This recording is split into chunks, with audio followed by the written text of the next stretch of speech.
अरे mister Hardy, मैंने अचानक कहा, क्या ये लेजी का क्या बना? कब वापस आ रही है? लेजी? हार्डी की आंखें पटपटाने लगी। तुम्हें कब मालूम हुआ कि वो बाहर गई हुई है? मुझे आपके बारे में सब कुछ मालूम है, लेकिन छोड़िए, मिस्टर नॉर्मन के मुताल्लिक सोचते हैं। उनकी जेब में कीमती सिगार हैं जो आज ही उनके दोस्त ने दिए हैं। मिस्टर नॉर्मन, क्या आप मुझे एक सिगार नहीं देंगे? मैंने मुस्कुराते हुए कहा। ओह माय गॉड, नॉर्मन ने अपनी जेब से सिगार निकालते हुए कहा, आप तो जेबों में घुसे हुए हैं। और ये देखिए, ये एडी आज कितने सोच नजर आते हैं। आज तो बाकायदा लड़ाई हुई थी। क्यों मिस्टर एडी? मैंने शरारत से कहा। ओह मिस्टर दौलत अली, एडी ने झेंप कर कहा, बस कीजिए। बर्लिन में जीन के साथ जब मैंने एक शानदार होटल में कदम रखा तो मुझे खुद पर फख्र सा होने लगा। मेरी आंखों पर सिया चश्मा लगा हुआ था और मैंने सफेद शेरवानी पहन रखी थी। जीन ने मुझे अपने तसव्वुर के मुताबिक एक हिंदुस्तानी नवाब बनाने की तमाम हिदायतें जहाज में ही दे दी थीं। होटल में एक कमरा बुक कराया गया। होटल का अमला हिंदुस्तान से एक नवाब की आमद पर बिछा बिछा जाता था। मैं बिल्कुल खामोश छड़ी घुमाता हुआ जब खास दरवाजे से गुजरकर ऊपर के जीने पर चढ़ा तो एक सीढ़ी पर मैंने दानिस्ता ठोकर खाई। होटल के मुस्तैद मुलाजमीन दौड़ पड़े। जीन ने मुझे अपने हाथ से उठाया और मैं उल्टे सीधे जुमले बकता हुआ ऊपर चला गया। इस तरह मैं पहले ही मौके पर होटल के मुंतजमीन को अपनी लाउबाली तबीयत और हिमाकत और आज़ाद रवि के मुताल्लिक एक तासुर देना चाहता था। हमारा कमरा वाकई किसी नवाब का कमरा था। एक अलहदा कमरे का तसव्वुर कीजिए। जीन उस कमरे में सज रही थी और मैं उसका कोई गुलाम मालूम हो रहा था। हमने खाना कमरे में मंगवाया। मेज पर जीन ने एक माहिर सुराग रसा की तरह मेरे सामने बर्लिन का नक्शा फैला दिया। वो बर्लिन में पहले भी 2-3 बार आ चुकी थी। फिर उसने साइंसदान गुलबर्ट के मकान, उसकी तजुर्बेगाह का महल वकू, उसका फोटो, उसकी शख्सियत और मसरूफियत के बारे में एक एक बात मुझे जहन नशीन करानी शुरू कर दी। मैं उसकी सूरत देख रहा था। बातें करते हुए इसके मुंह से फूल झड़ रहे थे। मैंने उन तफसीलात पर कोई तवज्जो नहीं दी और जीन से रुमानी अंदाज में कहा, जीन, बर्लिन में ये दिन तुम्हारी रफाकत में कितने हसीन गुजरेंगे। दौलत अली, तुम इस अहम काम पर ज्यादा तवज्जो नहीं दे रहे हो। जीन ने संजीदगी से कहा, यह काम इतना आसान नहीं है जितना तुम समझ रहे हो। हमें उस शख्स से रब्त पैदा करने के लिए फौरन उन तमाम मकामात पर जाना होगा जहां उसके मिलने का इम्कान हो। जहाज मुकर्ररा वक्त पर रवाना हुआ। कई नशिस्तें खाली थीं। परवाज शुरू हुई और सब मेरी नजरों से ओझल हो गए। उदासी ने मुझ पर गलबा पा लिया। लंदन की एक एक बात सहन में घूमने लगी। इनका मेरे सर पर महवे ख्वाब थी। मैंने नशिस्त की पुष्ट पर सर रखा और आंखें बंद करके बद्री नारायण के बारे में सोचने लगा।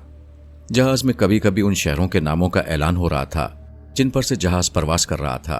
फिर जब ऐलान हुआ कि जहाज मशरिक की सरहदों में दाखिल हो चुका है और काहिरा से आगे निकल चुका है तो मुझे एक बेचैनी सी महसूस होने लगी। जहाज की बरतानवी एयरहोस्टेस मुसाफिरों की खिदमत करती फिर रही थी। वो एक बेबाक और जाज़िब नजर लड़की थी। मुझे बेदार देखकर वो तेजी से मेरे करीब आई। क्या कोई मशरूब पीना पसंद करेंगे? शुक्रिया, मुझे ज़रूरत महसूस हुई तो आपको यकीनन ज़हमत दूंगा, मैंने उसे कहा। फिर अपने ख्यालों में खो गया। सफ़र का एक एक लम्हा भारी गुजर रहा था। हिंदुस्तान जितना करीब आता जा रहा था, बद्री नारायण के चेहरे के खदोखाल उतने ही वाजे हो रहे थे। अब हिंदुस्तान नज़दीक आ रहा था और मेरा दिल धड़क रहा था। जहाज तेज रफ्तारी से आगे बढ़ रहा था। दफतन इनका इस तरह हड़बड़ाकर उठी जैसे कोई भयानक ख्वाब देखकर जाग पड़ी हो। उसके चेहरे से खौफ ऐं था। वो सहमी सहमी निगाहों से इस तरह माहौल का जायजा ले रही थी जैसे कोई बड़ा खतरा सूंघ रही हो। मैं इनका से उसकी बौखलाहट की वजह दरियाफ्त करने का इरादा कर ही रहा था कि उसने अचानक जस्त भरी और मेरे सर से उतर गई। उसकी ये बौखलाहट बेवजह नहीं हो सकती थी। यकीनन उसने गैर मामूली हालात महसूस करने के बाद ही इक़दाम किया होगा। मगर वो क्या इक़दामात थे? उसके इज़्तिराब का सबब क्या है? मैंने नजरें घुमाकर जहाज के मुसाफिरों को देखा। मुझे बज़ाहिर कोई ऐसी वजह नजर नहीं आई जिससे मैं इनका के इज़्तिराब को समझ सकता। आखिर वो मेरी इजाज़त के बगैर मेरे सर से क्यों उतर गई? मैं इनका की इस हरकत पर परेशान था कि एक मानूस नस्वानी आवाज़ मेरे करीब सुनाई थी। मैंने चौंक कर बराबर वाली नशिस्त की तरफ देखा तो खाली नशिस्त पर कल्पना को बैठे देखकर शशतर रह गया। मुझे ऐसा महसूस हुआ जैसे किसी ने मेरे जिस्म पर पानी का घड़ा उंडेल दिया हो। इनका ने शायद कल्पना की आमद महसूस करने के बाद ही मेरे सर से जस लगाई होगी। मैंने सहमे सहमे हुए लहजे में उसे मुखातिब किया, कल्पना, तुम इस जहाज में और तुम मेरे पास इस वक्त आ गई? मैं बड़ा उदास और बेचैन भी था। जमील अहमद खान, कल्पना ने तशवीश भरे लहजे में कहा। इस वक्त जहाज में मेरी मौजूदगी जरूरी थी। उस पाजी को खबर मिल गई है कि उससे निमटने के लिए तुम पहुंच रहे हो। जानते हो अपराधी क्या चाहता है? वो तुम्हें और जहाज के तमाम मुसाफिरों को जमीन पर उतरने से पहले ही नष्ट कर देने के सपने देख रहा है। कल्पना ने अपना जुमला बमुश्किल अदा ही किया था कि जहाज को एक शदीद झटका लगा। मुसाफिर बौखलाकर उठ बैठे। वो इस अचानक झटके की वजह जानने के लिए परेशान थे कि दूसरा धचका लगा और कुछ मुसाफिर अपनी नशिस्तों से नीचे आ गए। जहाज में अफरा तफरी फैल गई। उसी लम्हे स्पीकर पर एरोस्टेस की आवाज उभरी। मोअज़्ज़िज़ ख़वातीन व हज़रात, हमारा जहाज अचानक शदीद तूफानी झक्कड़ों में घिर गया है। आप हजरात हिफाजती पेटियां बांध लें और अफरा तफरी में पड़ने के बजाय जहाज की सलामती के लिए दुआ करें। कैप्टन बर्नार्ड एक तजुर्बेकार पायलट हैं। उम्मीद है कि वो जहाज इस खतरे से बाहर निकालने में कामयाब हो जाएंगे। इस ऐलान से जहाज के मुसाफिरों के चेहरे सुस्त पड़ गए। आंखों में मौत नजर आने लगी। मुसाफिरों ने जल्द अज जल्द हिफाजती पेटियां बांधने के बाद दुआओं के लिए हाथ उठा दिए। इतना तवील सफर काटने के बाद मंजिल करीबी आ गई थी कि जहाज ने लड़खड़ाना शुरू कर दिया। मुसाफिरों के हाथ लरस रहे थे। मेरे बराबर बैठी हुई कल्पना अपनी नशिस्त पर मौजूद नहीं थी। नशिस्त फिर खाली हो गई थी। उस पर तमाम सफर में कोई नहीं बैठा था। जहाज को शदीद धचके लग रहे थे। ऐसा महसूस हो रहा था जैसे कोई बादबानी कश्ती बिफरी हुई मौजों में फंस गई हो। मेरे जहन में कल्पना का कहा हुआ जुमला उभरा, बद्री नारायण। इन बेखबर मुसाफिरों ने उसका क्या बिगाड़ा है? मैंने गुस्से के आलम में अपना सर अगली नशिस्त की सीट से लगा दिया। वो जमीन पर उतरने नहीं देगा। उसने जहाज बर्बाद करने की ठान ली है।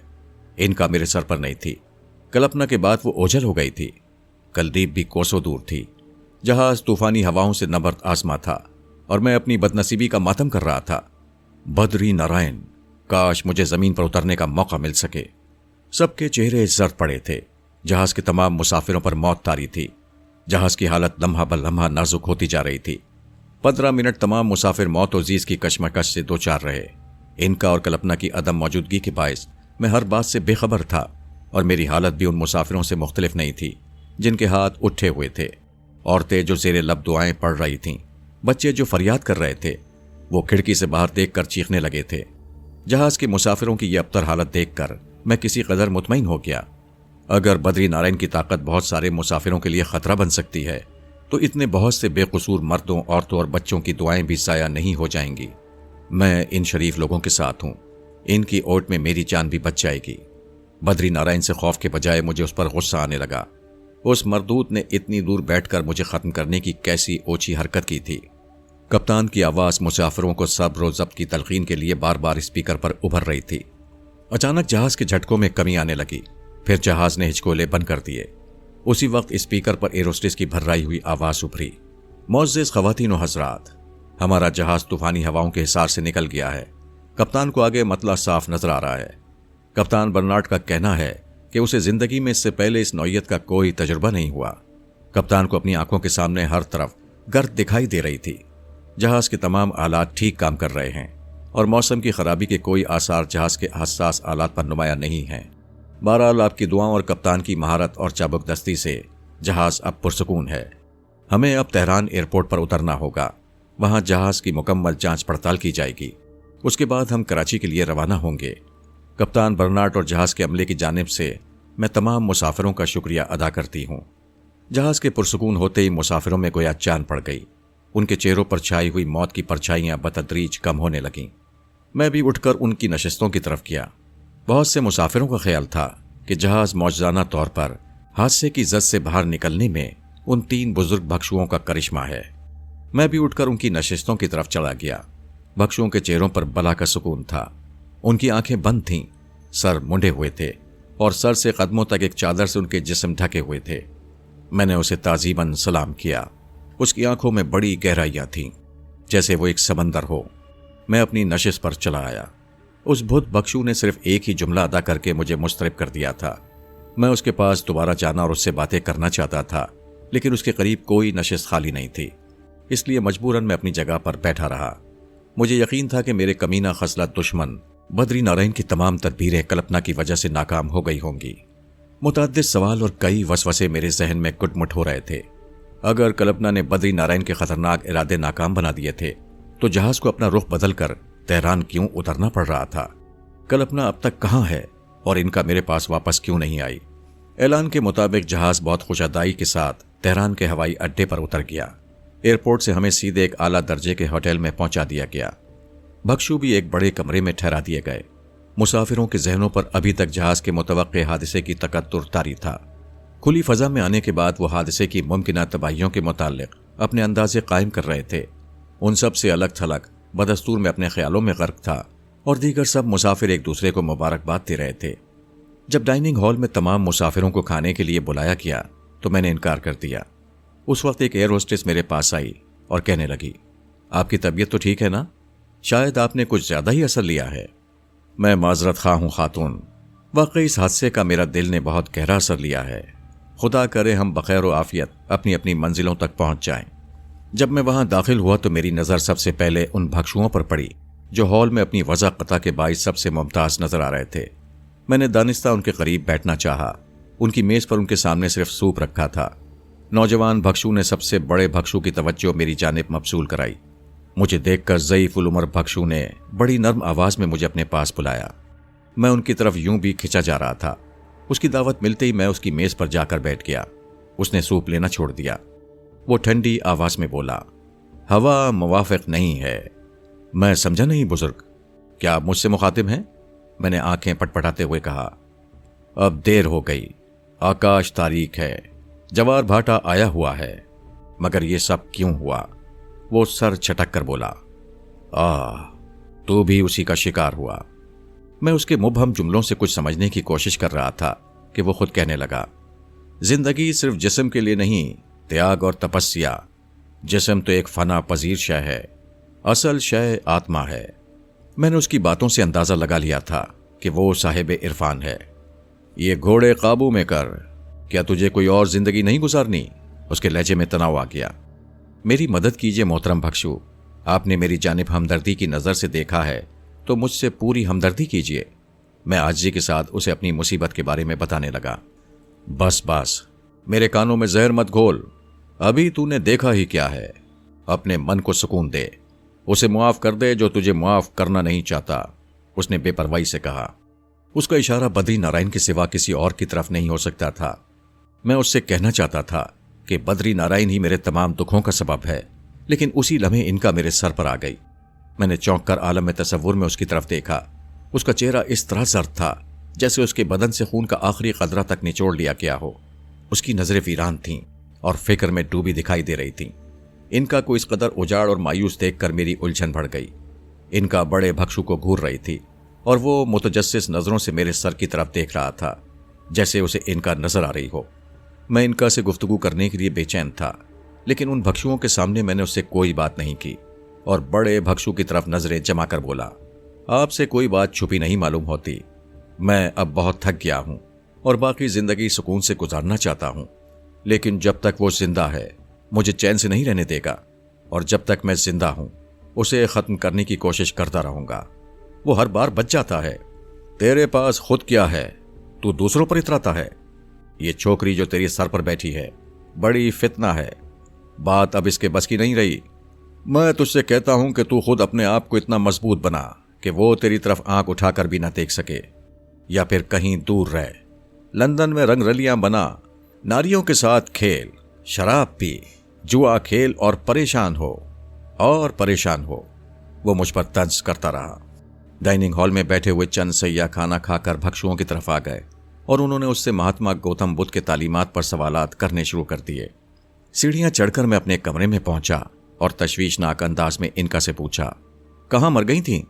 जमील, वो तिनक कर बोली, तुम होश व हवास में नहीं हो? बड़ी जल्दी वापसी का ख्याल आ गया तुम्हें? मैंने बरहमी से कहा। तुम्हें मालूम है मैं किस मुसीबत में गिरफ्तार हो गई थी? वो तो तुम्हारे सुते हुए चेहरे से नजर आ रहा है।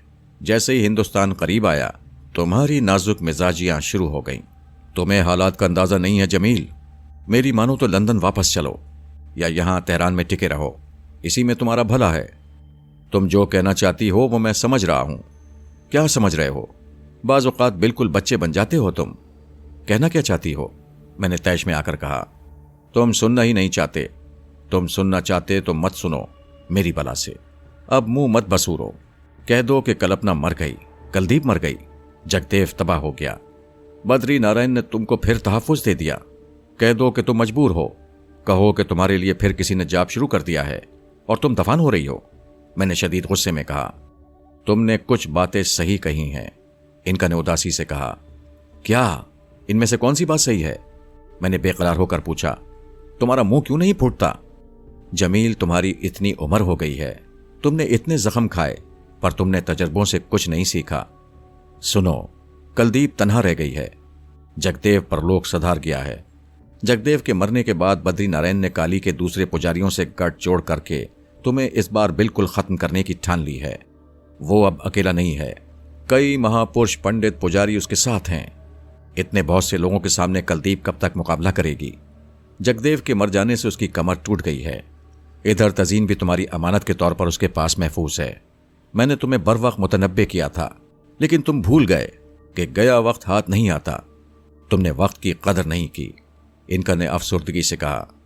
इनका, मैंने एक तवील सांस लेकर कहा। तुमने एक ही सांस में कितनी बातें कह डाली। वो मेरा मेहरबान बूढ़ा, मेरा शफीक, मेरा मोहसिन जगदेव मर गया। उसने तुम्हें फराख दिली से मेरी झोली में डाल दिया था। मैं रिक्कत आमेज लहजे में बोला। उसने मेरा इंतजार भी नहीं किया। वो मुझे किस पर छोड़कर चला गया। मेरी आवाज फर्रा गई। जमील, मैंने तुमसे एक बार कहा था कि मावराई ताकतों के कुछ उसूल, कुछ कवानीन होते हैं और इतने सख्त होते हैं कि दुनियावी कानून उनके आगे कोई हैसियत नहीं रखते। हर ताकत की अपनी एक हद होती है। लामहदूद ताकत किसी के पास नहीं। बद्री नारायण ने बहुत से पुजारियों के संग मिलकर उसे एक मजहबी मामला करार दिया है, क्योंकि तुम्हारा नाम जमील अहमद खान है। तुमने काली के मंदिर में एक पुजारी को मार दिया था। तुमने एक हिंदू औरत को अपने घर में रखा और उसे मुसलमान बना दिया। तुम एक बड़े पुजारी बद्री नारायण की जिंदगी के पीछे पड़े हुए हो। कुलदीप एक हिंदू नारी है और तुम्हारे चक्कर में है। बद्री नारायण ने ये तमाम बातें कुछ इस अंदाज में अपने साथियों को बताई हैं कि वो उसकी मदद करने पर कमरबस्ता हो चुके हैं। यहां तक कि उन्होंने अपने पैरों की मदद से तुम्हारे जहाज पर हमला करा दिया। तुम्हें मालूम है जहाज हिंदुस्तान से कितनी दूर था? सिर्फ चंद लम्हों बाद जहाज हिंदुस्तान में दाखिल होने वाला था। उन्होंने मुतअद्दिद और बेगुनाह मुसाफिरों की भी परवाह नहीं की। वो तुमसे इतने मुश्तइल थे कि अब उन्हें हिंदुस्तान में तुम्हारा कदम रखना भी गवारा नहीं है। इनका की ये ज़बानी अफसोसनाक बातें सुनकर मेरे जिस्म पर गुस्से से राशा तारी हो गया। साथ ही मुझे अपनी बेबसी, महरूमी और कमजोरी का शिद्दत से एहसास हुआ। मैं इनका से कुछ कह नहीं सका। वो मेरी हालत देखकर परेशान सी हो रही थी। मैंने देखा कि वो मेरे सर पर बैठी मेरे बालों में उंगलियों से कंघी कर रही है। मुझे इनका से निदामत हुई कि मैंने मामलात पूछे बगैर उससे तल्ख बातें क्यों की। कल्पना कहाँ गई? मैंने अपने ख्यालों से चौंक कर पूछा। वो जहाज को इस मुश्किल से निकालने के लिए बद्री नारायण के पैरों पर मुसलसल वार कर रही थी, लेकिन इसी दौरान एक ऐसी शक्ति देखने में आई जिसने बद्री नारायण का जादू नाकाम कर दिया। कल्पना अब मुतमईन होकर चली गई। जहाज में सिर्फ इनका नहीं, कुछ और शक्तियां भी हैं। ये जो तुम भक्षुओं के पास बैठे थे, ये उनकी शक्ति थी। भक्षु? तो मेरा अंदाजा सही था। तेहरान के उस शानदार होटल में जहाज के तमाम मुसाफिर अपनी सलामती की खुशी से धूम मचाए हुए थे। जहाज के मुकम्मल चेकअप के लिए क़याम को 4 रोज और तूर दे दिया गया था। मुसाफिरों का तमाम खर्चा कंपनी के जिम्मे था। मैं अपने कमरे से उठकर नीचे चला गया। भक्षु होटल के लॉन पर बैठे बुत बने खुद में खोए हुए थे। होटल में ठहरी हुई चंद मगरबी खवातीन उनके गिर्द अकीदत से बैठी हुई थीं। मैं भी एक कोने में बैठ गया। इनका मेरे सर पर खामोश बैठी थी। उन्होंने कुछ देर बाद एक साथ आंखें खोलीं और उनके साकित जिस्मों में हरकत पैदा हुई। बड़े भक्षु कंपाला ने मेरी तरफ मुस्कुराकर देखा और हाथ के इशारे से मुझे सलामती की दुआएं दी। मैंने उसके करीब पहुंचकर रिक्कत भरी नजरों से उसे देखा। शायद वो मेरी कैफियत से मुतासिर हुआ। मेरे बच्चे, तुझे सुकून की जरूरत है, उसने शफकत से कहा।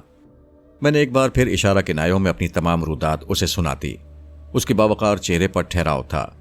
दोनों नौजवान भक्षु वहां बैठी हुई खवातीन को दर्स दे रहे थे।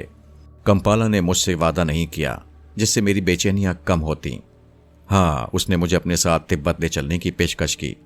जाहिर है तिब्बत का सफर मेरी परेशानियों का हल नहीं था। जब मैंने उससे पूछा कि मुझे हिंदुस्तान जाना चाहिए या नहीं, तो उसने खफीफ सी मुस्कुराहट के साथ जवाब दिया, उस छोकरी से पूछ जो तेरे सर पर बैठी है। वो मुझे हिंदुस्तान में पेश आने वाले खतरों का एहसास दिलाती है। वो ये खतरे दूर करने के लिए कोई तरकीब क्यों नहीं सोचती? उसके पास तो बहुत सी ताकतें हैं, पर वो किस किस से लड़े? उसकी शक्ति दूसरी शक्तियों की तरह महदूद है, मैंने जवाब दिया। अच्छा सुनो, मेरे साथ तिब्बत चलो, मैं तुम्हें पकोड और वटोबा में बिठाकर तुम्हारा मन उजला कर दूंगा। लेकिन मेरे बुजुर्ग, मैंने कुछ बोलना चाहा, लेकिन उसने मेरा जुमला उचक लिया। मैं जो कहता हूं उस पर अमल करो, या फिर जो तुम्हारे जी में आए वो करो। इसके साथ ही उसने आंखें बंद कर लीं और मुराकबे में डूब गया। वसीओ अरीस हिंदुस्तान के तकरीबन तमाम इलाके, उसके बाद इंग्लैंड, फिर जर्मनी, फिर ईरान और अब तिब्बत, और उसके बाद न जाने कहां। मैं बोझल कदमों से उठा और मैंने अपने कमरे में आकर इनका को हुक्म दिया, मेरा जहन मुअत्तल कर दो, जैसे एक बार तुमने पूना में किया था, नहीं तो मैं पागल हो जाऊंगा। इनका ने तशवीश से मेरी हालत देखते हुए कहा, जहाज की रवानगी में अभी 3 रोज बाकी हैं। इस तरह तुम कोई फैसला नहीं कर पाओगे। जो होना है उसे तुम रोक नहीं सकते। कोई अच्छा फैसला करने के लिए जहन का पुरसुकून होना जरूरी है। आओ मेरे साथ आओ, मैं तुम्हें ईरान दिखाऊं, तेहरान के अजायब दिखाऊं। ईरानी दोशीज़ाओं से मुलाकात किए बगैर तुम हिंदुस्तान चले जाओगे? इनका, मैंने उसे झड़क दिया, तुम बड़ी बेहिस हो। हर तरफ अंधेरा नजर आता है और तुम्हें दिल लगी सूझ रही है। अगर हिंदुस्तान ही में जिल्लत की मौत मरना मेरा मकसूम है तो फिर यही सही। वहां कुलदीप मौजूद है, वो इतनी बेसहारा तो ना हुई होगी। मेरे पास भी इनका है। मैं बचता बचाता किसी सूरत से अगर कुलदीप के स्थान पर पहुंच जाऊं तो वो कभी मुझ पर हाथ नहीं डाल सकेंगे। बंबई से मैसूर तक पहुंचना ही एक मसला है। मेरे इस फैसले पर इनका कुछ सोचने लगी। आखिरकार हम अपनी नशिस्तों पर जहाज में बैठ गए। जहाज जल्द ही तेहरान की जमीन से उठ गया और तेहरान की फजाओं में प्रवास करता हुआ बस्तियां फलांगता हुआ आगे बढ़ने लगा। कराची एयरपोर्ट पर जहाज कोई आधे घंटे ठहरा। मैं जहाज से नहीं उतरा, इसलिए कि बुद्ध बख्शू भी जहाज में मौजूद थे और मैं बंबई तक उनके साथ रहना चाहता था। बंबई से उनकी मंजिल गोवा थी, जहां बुद्ध के अजीम शान मंदिर में गौतम बुद्ध की याद में कोई जश्न मनाया जा रहा था। हिंदुस्तान मेरा वतन था। मैंने कराची का साफ सुथरा हवाई अड्डा जहाज की खिड़कियों से देखा। मेरा वतन मेरे लिए जहन्नुम बन गया था। सिर्फ लंदन में चंद माह सुकून से गुजरे थे, मगर वहां भी बलाओं ने मेरा ताक़ुब किया। बंबई में उतरने के बाद मैं बुद्ध बख्शुओं के साथ चलता रहा। इनका पूरी तरह मोहतात थी। मेरा इरादा किसी अव्वलीन गाड़ी के जरिए सबसे पहले कुलदीप के आस्थान जाने का था। मेरे पास कुछ ज्यादा सामान नहीं था। तज़ीन के लिए मैंने चंद चीजें खरीदी थीं जो मेरे सामान में महफूज थीं। बख्शुओं को लेने के लिए एयरपोर्ट पर कुछ लोग मौजूद थे। मेरा कोई नहीं था। हिंदुस्तान की सरजमीन पर कदम रखते ही मुझे अजनबियत का एहसास हुआ। मैंने सिर्फ रात को सफर करना मुनासिब समझा। इनका बार बार उछल जाती। मेरी जेब में थोड़ी बहुत इंग्लिस्तानी करेंसी थी जो मैंने एयरपोर्ट पर भुनवा ली थी। बाकी रकम जीन के पास महफूज कराया था। इंग्लिस्तान में मैंने बहुत सी रकम कमाई थी, अगर उसे कमाई कहा जाए। ट्रेन की रवानगी के बाद सबसे पहला हादसा उस वक्त पेश आया जब एक छोटे स्टेशन पर एक इंस्पेक्टर मेरे कंपार्टमेंट में दाखिल हुआ। उसने मुझे मुतादिद इल्जामात के तहत हिरासत में लेने की कोशिश की। मैंने उसे समझाना चाहा। 2 सिपाही उसके साथ थे। गाड़ी अपनी रफ्तार से चल रही थी और मैं उन्हें बता रहा था कि मेरा नाम दौलत अली खान है, मैं जमील अहमद खान नहीं हूं। मैंने उन्हें लंदन जाने वाले कागजात दिखाए, लेकिन वो इंग्लिस्तान की पुलिस नहीं थी। उसका ताल्लुक हिंदुस्तान से था। मैं जानबूझकर 3rd क्लास के डब्बे में बैठा था, लेकिन यही बात मेरे लिए मुसीबत बन गई। अगर वो 1st क्लास के तन्हा केबिन में आते तो मैं उन्हें गाड़ी से नीचे किसी नाले में फेंक देता। डब्बे में मौजूद लोग मुझे, मेरे कीमती सामान को घूर घूर कर देख रहे थे। बस एक हरबा रह गया था कि इनका मेरे सर से उतरे और कोई शोभा दिखाए। इनका इंस्पेक्टर के सर पर जाने के बजाय एक और शख्स के सर पर चली गई। वो शख्स खासा तनोमंद था और शुरू से आखिर तक मेरे मामले में दिलचस्पी ले रहा था। वो इंस्पेक्टर से उलट पड़ा और उसने हाथ उठा दिया। डब्बे में क़यामत बर्पा हो गई। वो सिपाहियों से दस्तो गिरबां हो गए। मैंने अपना सामान वहीं छोड़ दिया और एक जगह जब गाड़ी जरा सी हल्की हुई, मैं लोगों की नजरों से बचता हुआ डब्बे से कूद पड़ा। मेरे सर में शदीद चोट लगी। अंधेरी रात थी। कोई स्टेशन करीब ही था। मेरे कपड़े कीचड़ में लथपथ थे। मैंने अपनी चोट की परवाह ना की और जहां मुंह उठा तेजी से भागता रहा। उस इलाके में खासी बारिश हुई थी। मैं छुपता छुपाता मीलों तक निकल गया। मेरा रुख उस तरफ था जहां से गाड़ी आई थी। ये पहला हादसा था हिंदुस्तान में उतरने के बाद। मैं जानता था कि इस पर्दा निगारी में कौन माशूक है। वो बद्री नारायण के सिवा कोई और नहीं हो सकता था। इनका मेरे सर पर नहीं थी। हिंदुस्तान की पुलिस मेरे जराइम के मुताल्लिक फर्द जुर्म तैयार कर चुकी थी। आगे जाने के बाद बारिश ने जोर बांध लिया। अंधेरा, अनजाना रास्ता, बारिश। मुझे इस वक्त ख्याल आया कि मेरा हिंदुस्तान आना मुनासिब नहीं था। मुझे बख्शू कंपाला की मायने खेज मुस्कुराहट याद आई जो बंबई एयरपोर्ट पर रुखसत होते वक्त उसके चेहरे पर फैल गई थी। सिर्फ एक दिन में मेरी हालत कितनी मुतगय्यर हो गई थी। तेहरान के आरामदेह होटल में क़याम, फिर जहाज का सफर और ये वीरान मकाम। चलते चलते अंधेरे में मुझे रोशनी की एक किरण नजर आई। वो एक कोठरी थी, उसका एक दरवाजा था। दरवाजे की झुर्रियों से रोशनी छन छन कर बाहर आ रही थी। मैंने कांपते हुए हाथों से दरवाजे पर दस्तक दी। आ जाओ। अंदर से एक भारी भरकम मर्दाना आवाज आई, मगर मैं सहम कर वहीं खड़ा रहा। आ जाओ, डरो नहीं। फिर उसी आवाज ने बंद दरवाजे के अंदर से कहा। मैं बारिश में भीगा था। मैंने दर्जों से अंदर झांकने की कोशिश की। वहां मुझे खूबसूरत औरत बैठी हुई नजर आई, लेकिन अजीब बात थी कि अंदर से आवाज किसी मर्द की आई थी। मर्द मुझे नजर नहीं आया। मैंने दरवाजे को हल्का सा झटका दिया, वो आसानी से खुल गया। अंदर रोशनी थी। मैंने डरते डरते अंदर कदम रखा, लेकिन मेरे कदम वहीं किसी ने जकड़ लिए।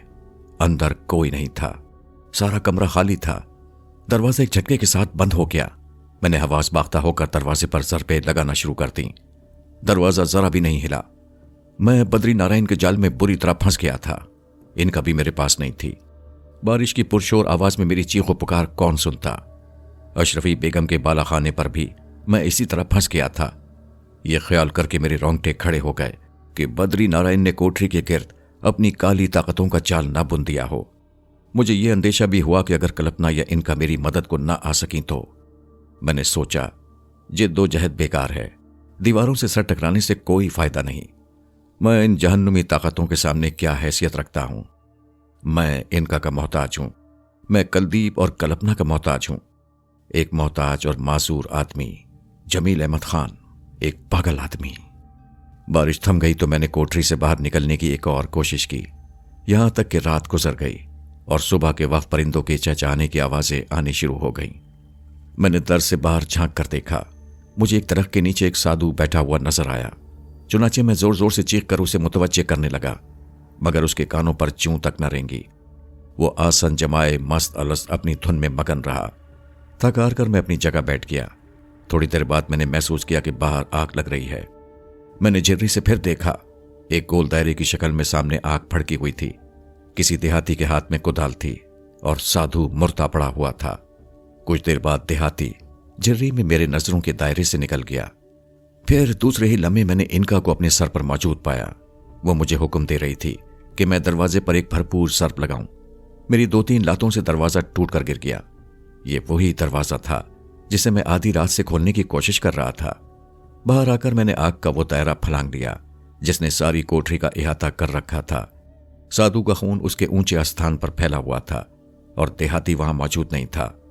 उसे इनका ने भगा दिया था। हमें जल्द अज जल्द इस बस्ती से दूर हो जाना चाहिए, इनका ने कहा। मैंने इस वक्त मुनासिब नहीं समझा कि उससे कोई बास पुरस करूं। जब सूरज चढ़ आया तो मैं काफी दूर आ चुका था। भागते भागते मेरे पैरों में तकलीफ होने लगी थी। मैंने इनका से आगे जाने के लिए इनकार कर दिया। उस वक्त इनका ने अपने पंजे मेरे सर में इतनी जोर से चुभोए कि मुझ पर बेहोशी का गलबा हो गया और मुझे कुछ होश नहीं रहा कि मैं कहां जा रहा हूं, क्या सोच रहा हूं। जब इनका का ये गलबा खत्म हुआ तो मैंने खुद को एक वीरान मकाम पर पाया। इनका मुझे बस्तियों बस्ती छुपाती हुई जुनूबी हिंद के एक मकाम करनौल तक ले आई थी। मुझे बंबई से चले हुए 1 माह हो गया था। किसान ने मुझे एक अलहदा कोठरी दी थी। होश में आने के बाद तमाम बातें इनका ने मुझे बता दी थीं। जब मैं कंपार्टमेंट से कूद गया था तो डब्बे में इंस्पेक्टर ने मेरे उस हमदर्द शख्स पर गोली चला दी थी। नतीजे में दूसरे मुसाफिर इंस्पेक्टर पर टूट पड़े थे। इनका को मामलात अपने काबू में रखने के लिए देर तक वहां रुकना पड़ा। फिर जब वो वापस आई तो उसने कोठरी के गिर्द एक दायरा खींचा हुआ देखा। उस दायरे की वजह से इनका अंदर नहीं जा सकती थी। चुनाचे इनका ने करीबी बस्ती से एक देहाती को लिया। उस मकाम पर यह साधु बंबई के एक मंदिर के पुजारी के इशारे पर यह सब कुछ कर रहा था जिससे बद्री नारायण ने दरखास्त की थी। इनका ने उसे एक कुदाल से खत्म करा दिया था। उसके बाद उसने देहाती से उस दायरे में आग लगवा दी जिसमें मैं मुकीद था। मुझे हैरत थी कि कल्पना क्यों नहीं आई, जो हर मौके पर मेरी मदद को आ जाती थी। हिंदुस्तान के बड़े बड़े मंदिरों के पुजारी मेरी ताक में थे। इनका ने मुझे मगलूब करके मुझे अपनी जात का एक हिस्सा बना लिया था। इस तरह उसने किसी हद तक मेरे दिफा का सामान पैदा कर लिया था। रास्ते में मसाइब पेश आए, उनका तस्करा फजूल है, क्योंकि मैं उनसे बेखबर था। हमारे सामने उस वक्त मसला था कि हम किस तरह कुलदीप के स्थान तक पहुंचे। करनौल तक तो इनका मुझे ले आई थी, लेकिन यहां से मैसूर का फासला कम नहीं था। अब तक मेरे ख्याल के मुताबिक इनका ही ने मुझे पंडितों की इज्जत से बचाया हुआ था। मुझे इसका इल्म नहीं था कि कल्पना मेरे साथ रही थी। इसका इल्म मुझे उस वक्त हुआ जब करनौल से मैसूर तक पैदल सफर करते हुए मैं एक फिसलवां चट्टान से गिर पड़ा और कल्पना को मेरे सामने जाहिर होना पड़ा। सुरमई रंग की साड़ी में हसीन और जमील कल्पना बेहद उदास थी।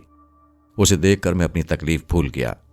कल्पना को देखकर इनका मेरे सर से गायब हो चुकी थी। कल्पना को सोगवार और मलूल देखकर मुझे अपनी आंखों पर यकीन नहीं आ सका। उसकी कमल जैसी आंखों में वीरानियां रक्स कर रही थीं। उसके चेहरे के नकूश धुंधले धुंधले नजर आ रहे थे। कल्पना, मेरी निगाहें धोखा तो नहीं खा रही हैं? मैंने लरसती हुई आवाज में उसे मुखातिब किया। हाँ जमील अहमद खान, ये मैं हूं कल्पना।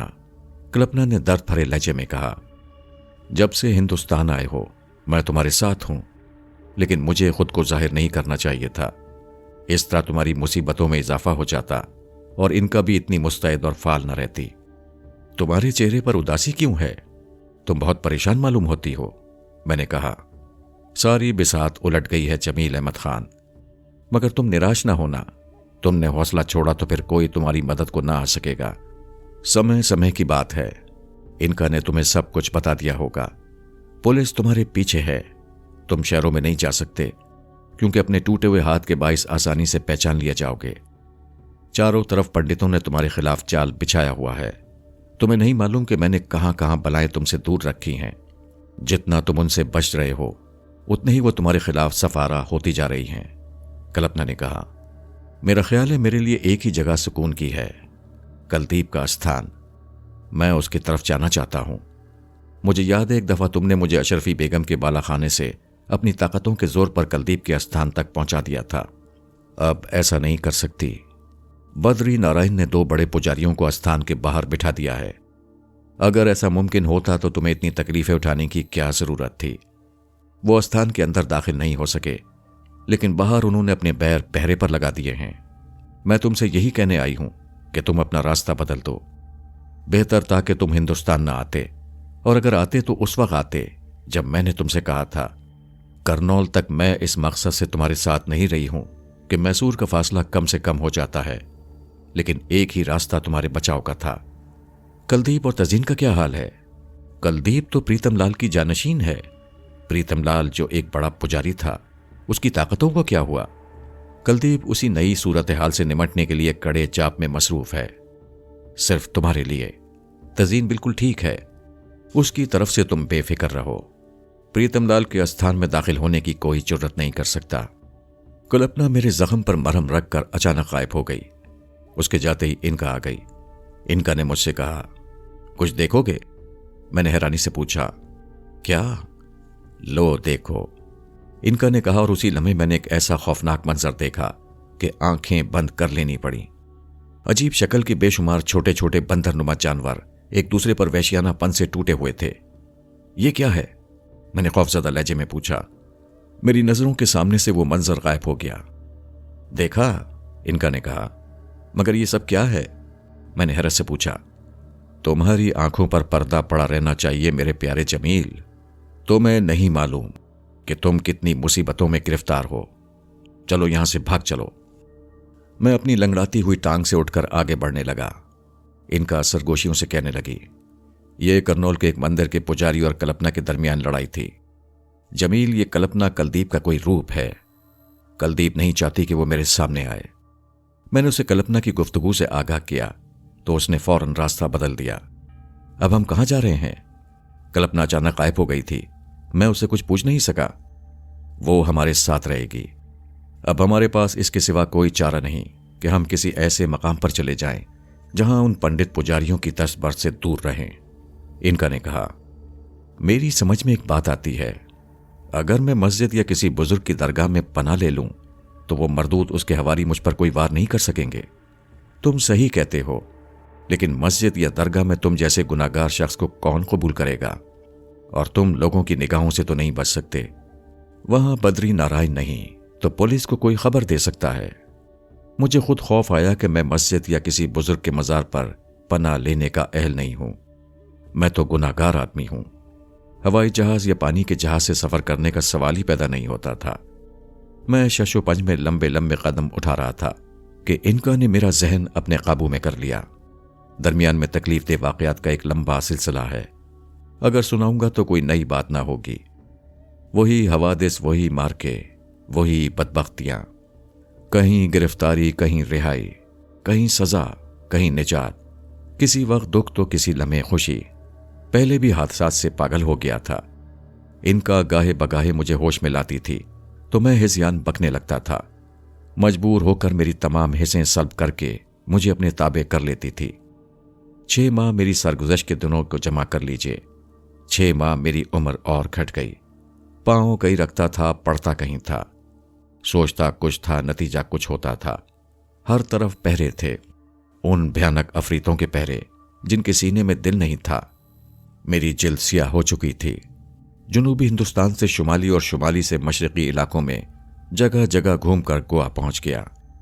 गोवा शहर 4 मील पर फैला हुआ था जहां गौतम बुद्ध ने निर्वाण हासिल किया था। यहां वो आसार जगह जगह नजर आते हैं जहां गौतम बुद्ध ने पहली मर्तबा आकर क़याम किया था। एक मंदिर के इहाते में बरगद का ऊंचा दरख्त था। बुद्धगया में कदम रखते ही इनका मेरे सर से ये कहते हुए उतर गई, तुम्हारे लिए अब यही जगह महफूज रह गई है। जब मेरी जरूरत हो इस इलाके से बाहर आ जाना, मैं वहां मुंतजिर मिलूंगी। अंदर जाकर तुम कंपाला का पता पूछना। और सुनो जमील, उसने मुझे नसीहत की, यहां लोगों को नाराज करने के बजाय दोस्त बनाने की कोशिश करना। ये वक्त निकल जाएगा, लेकिन अच्छे वक्त के लिए तुम्हें बुरा वक्त गुजरना होगा। मैंने उसकी तसल्लियों का कोई जवाब नहीं दिया। मजहूल अंदाज में सर लटकाए गिरेबान चाक में छोटे छोटे मंदिरों से गुजरने लगा। इस बस्ती में भक्षुओं की एक बड़ी तादाद मौजूद थी और ऐसा मालूम होता था जैसे गौतम बुद्ध को यह दुनिया छोड़े हुए चंद ही दिन हुए हैं। मेरे औसान खता हो गए। कई भक्षुओं ने मुझे तशवीश से देखा, लेकिन उन्होंने मेरा रास्ता नहीं रोका। मैं उनमें कंपाला को तलाश कर रहा था।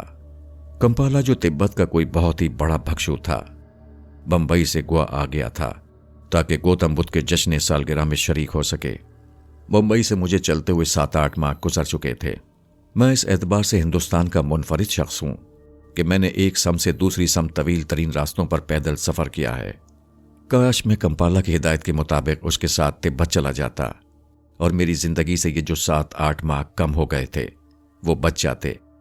लेकिन कितने काश, कितनी हसरतें। किसे मालूम था कि मौत भी नाराज रहेगी। वो मुझे सिसका सिसका कर मारना चाहते थे। वो अपने मकसद में कामयाब थे कि उन्होंने एक अरसे तक मुझे जिंदा रखने के बावजूद जिंदगी से दूर रखा। मंदिर का सारा इलाका पुरसुकून था। कुछ दूर जाने के बाद मैंने एक नौअमर भक्षु को रोककर नरमी से पूछा, भाई क्या यहां कंपाला से मुलाकात हो सकती है? कंपाला? उसने हैरत से दोहराया, तुम उसे कैसे जानते हो? मैंने मुख्तसरन उसे अपनी मुलाकात का सारा वाकया सुनाया। उसने मोहब्बत से मेरे शाने पर हाथ रखा और कहने लगा, वो एक अजीम भक्षु है और तिब्बत वापस चला गया है, लेकिन तुम मेरे साथ रहो। मेरी कुटिया करीब ही मौजूद है। मैं तुम्हारे मन को शांत रखने के लिए शाकिया मनी की आफाकी तालीमात का रस पिलाऊंगा। जल्द ही कोई काफिला तिब्बत रवाना होगा। मैं तुम्हें उनके साथ रवाना कर दूंगा। नंदा मुझे साथ आने का इशारा करके आगे बढ़ गया। गौतम की मूर्ति की पुष्प पर जाकर वो एक तारीक और शिकस्ता जीने से नीचे की समत उतरने लगा। मैं उसके साथ था। आने वाले लम्हों ने तजस्सुस और हैरत की कैफियत पैदा कर दी थी। सीढ़ियां तय करके मैं नीचे पहुंचा तो मुझे शदीद घुटन का एहसास हुआ। हम उस वक्त किसी वीरान इबादतगाह के बचे खुचे खंडरों में खड़े थे। मेरे अतराफ शिकस्ता मूर्तियां इधर उधर बिखरी पड़ी थीं। हर शय पर गर्द गुबार की तह जमी हुई थी। यूं लगता था जैसे ये जगह बरसों से इस्तेमाल न की गई हो। नंदा चंद लम्हे खामोश खड़ा हसरतनाक नजरों से माहौल देखता रहा। फिर वो गौतम के एक बहुत बड़े बुत की तरफ बढ़ा।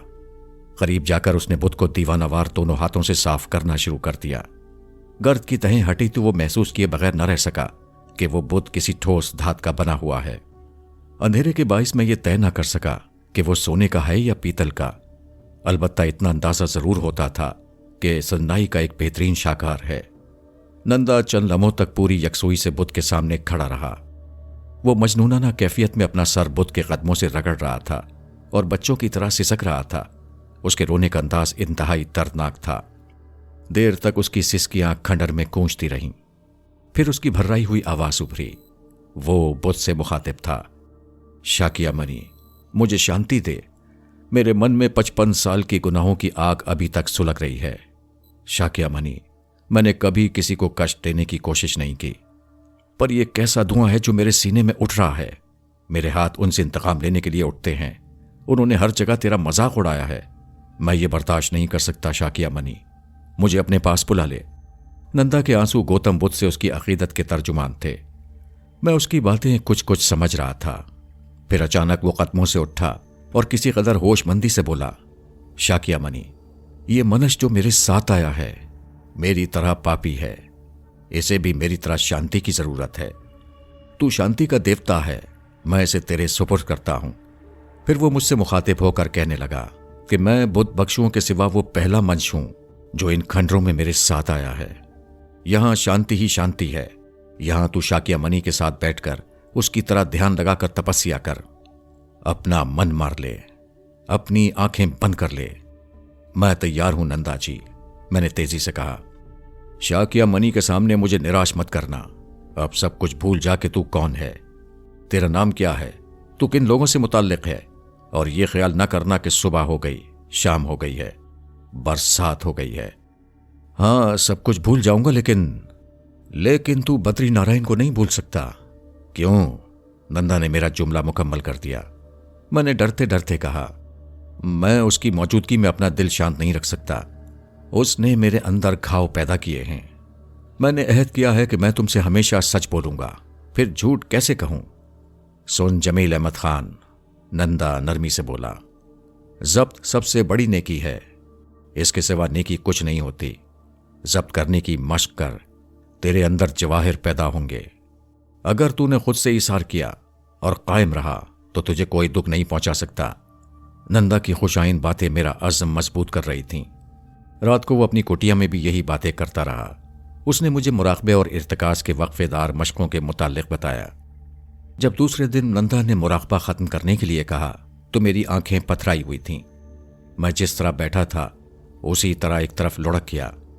नंदा ने मेरे शाने पकड़कर मुझे उठाया, लेकिन मैं जल्दी होश में आ गया और मैंने लड़खड़ाते हुए कदमों और फीकी मुस्कुराहट से उसे देखा। वो मेरी कमर थपथपाने लगा। दूसरे दिन एक दिन का आराम करके मैंने फिर इर्तिकाज में गुजारा। फिर ये मुद्दत बढ़ गई और बढ़ते बढ़ते एक हफ्ता हो गई। अब मैंने अपनी मसमार हालत पर किसी हद तक काबू पा लिया था। नंदा की बताई हुई मशकों में जिन दुश्वारियों का सामना करना पड़ा उनकी फहरिस्त बहुत तवील है। मुझे कुछ सुकून हो चला था। मैं सिर्फ अहम वाकयात बयान कर रहा हूं। बगैर खाए पिए एक हफ्ते की मशक आसान नहीं होती।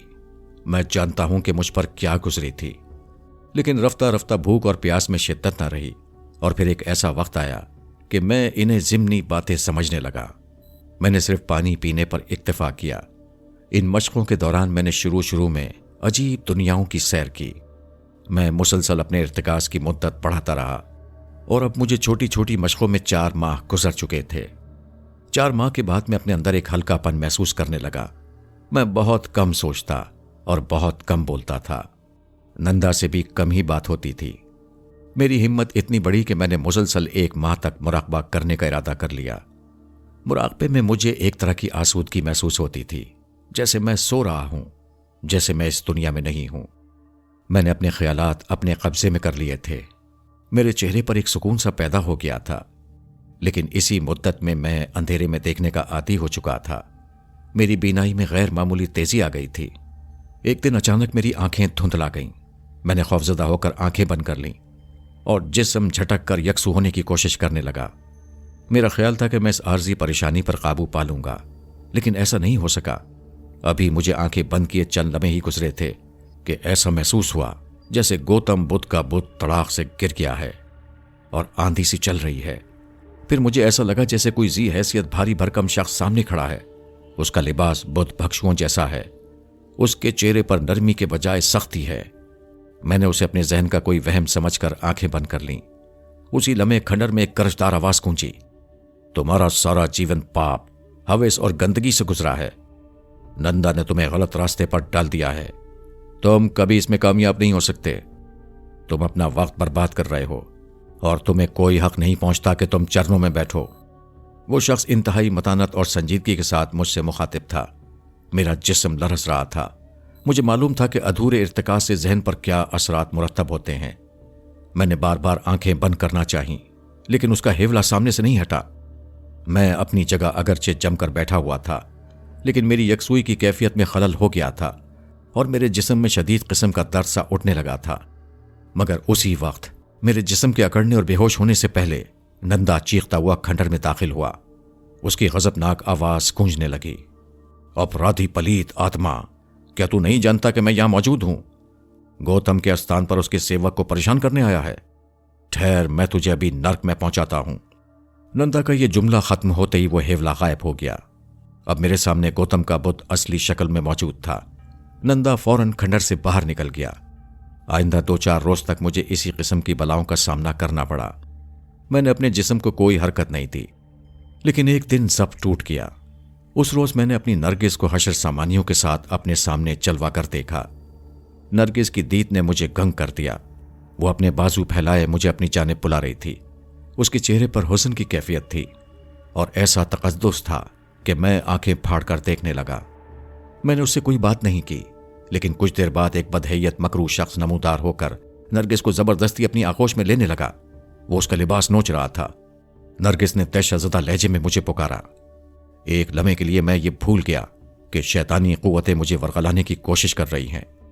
नरगिस को एक जल्लाद के चुंगल में देखकर मेरी क्या हालत होती, लेकिन मैंने उसे चीखने चिल्लाने और अपनी तमाम तर तवज्जो गौतम के बुत की तरफ मरकूज कर ली। मेरे कानों में नरगिस की चीखें गूंज रही थीं।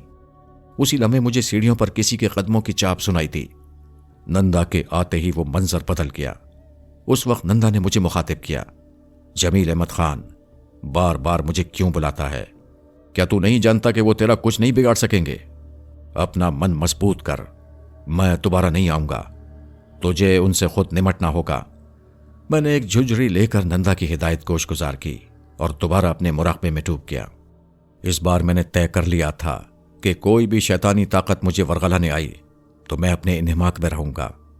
इस मजबूत इरादे के बाद भी कई मरतबा मुझे इस किस्म की परेशानियों और आजमाइशों का सामना करना पड़ा, लेकिन मैंने उसकी तरफ कोई ध्यान नहीं दिया। इसके बाद मुझे किसी ने परेशान नहीं किया। बाकी जमाना निहायत इत्मीनान और सुकून से तवील मुराकबों में गुजरा। नंदा से अब कभी कभार रस्मन बात हो जाया करती थी। मैं खुद को बदलता हुआ महसूस कर रहा था। मेरे जज्बे सर्द पड़ रहे थे और मेरे खून में वो गर्दिश नहीं रही थी जो मेरे जिस्म का खासा थी। मैं जब कभी मुराकबे से फारिग होता, बाहर आकर ठंडी हवाओं में सुकून की चंद सांसें लेता और फिर किसी तवील अमल में मसरूफ हो जाता। नंदा मेरी तथहीर और कल्बी माहियत पर बहुत खुश था। मुझे अब दुनिया हकीर नजर आने लगी थी। न किसी से मिलने को जी चाहता था, न किसी से इंतकाम लेने का जज्बा उभरता था। हाँ, कभी कभी तज़ीन और कलदीब की याद आ जाती थी। मेरा मन उजला हो रहा था और अंदरूनी तौर पर मेरे अंदर कुव्वतें पैदा हो रही थीं जिनका मैं कभी तसव्वुर भी नहीं कर सकता था। मुझे ये कुव्वतें हासिल करने की कोई मुसर्रत नहीं थी, न मैं इन तहसीलात का किसी पर इजहार करना चाहता था। बस मुझे मुराकबे में मजा आने लगा था। मुझे आलती पालती मारकर किसी जगह बैठकर खुद को खो देने में एक लज्जत सी महसूस होती थी। इतने साल इस्तराब और दिलकश नशेब व फराज और मसाइब व आलाम की जिंदगी गुजारने के बाद मैंने जिंदगी को पहचाना था। जिंदगी सिर्फ हरकत को नहीं कहते। मौत का लुत्फ जिंदगी को झुटलाकर उठाया जा सकता है। मौत एक अबदी सुकून है। यह सुकून जिंदगी में हासिल हो सकता है। अब एक अजीब बेनियाजी का आलम था। जरा तिब्बत के उस सब्ज़ार का तसव्वुर कीजिए। चारों तरफ पहाड़, झरने और ऊंचे ऊंचे दरख्त, कहीं बर्फपोश पहाड़ियां तो कहीं लालासार। आप कभी पहाड़ पर गए हुए हों और ऐसे सब्ज़ार पर आप बहुत थके हुए हों और आप गमों से चूर भी हों, आपने अपनी जिंदगी का एक हिस्सा शदीद कर्ब में गुजारा हो, तो दरख्तों के साए में आपकी रूह को ऐसा सुकून मिलेगा कि जैसे कोई दुनिया और ही है। इस तन्हाई में ऊंचे ऊंचे दरख्त मेरे दोस्त थे। मुझे ये कुदरती मनाजिर इस कदर पसंद आए थे कि मैं जिंदगी भर यहीं रहना चाहता था। मैं अब कहीं और जाना नहीं चाहता था। मेरी जिंदगी बदल रही थी। मेरे दिन रोज बर रोज जहां फजा हो रहे थे, इस जिद्दोजहद में कोई 2 साल गुजर गए। 2 साल मुसलसल मुराकबे और इर्तिकाज के बाद एक दिन नंदा ने मुझसे कहा, बालक, क्या तुझे अपने अंदर कुछ दिखाई दे रहा है? नंदा जी महाराज, आपकी कृपा से मैंने जिंदगी का राज पा लिया है। अब मुझे किसी चीज की हविस नहीं है। अलबत्ता यह ख्याल कभी कभी सताता है कि मैं अपनी बेटी तजीन के लिए कुछ नहीं कर सका हूं और कुलदीप मेरे इंतजार में बैठी हुई है। और बद्री नारायण? नंदा ने तीखे अंदाज में पूछा। मैंने उसे मुआफ कर दिया है। उसका ख्याल अब मेरे दिल में नहीं आता। मैं हमेशा के लिए यहीं रहना चाहता हूं। तुम्हारी आज्ञा से सिर्फ एक बार मैं यहां से जाऊंगा और तजीन का कहीं पता करके कुलदीप को लेकर वापस आ जाऊंगा। मैं इनका को भी छोड़ दूंगा, इसलिए कि मुझे अब उसकी जरूरत नहीं है। नंदा मेरी बातें गौर से सुन रहा था। तुझे अब यहां नहीं रहना चाहिए। वो महान स्त्री तेरा इंतजार कर रही है। मेरी बातें गिरा से बांध लेना। महाराज, क्या तुम ये समझते हो कि मैंने अपना शरीर नर्म और गर्म सहने का आदी बना लिया है? क्या मैं इस पहाड़ी से नीचे उतर सकता हूं? मैंने पूछा। ये तू अपने आप से पूछ।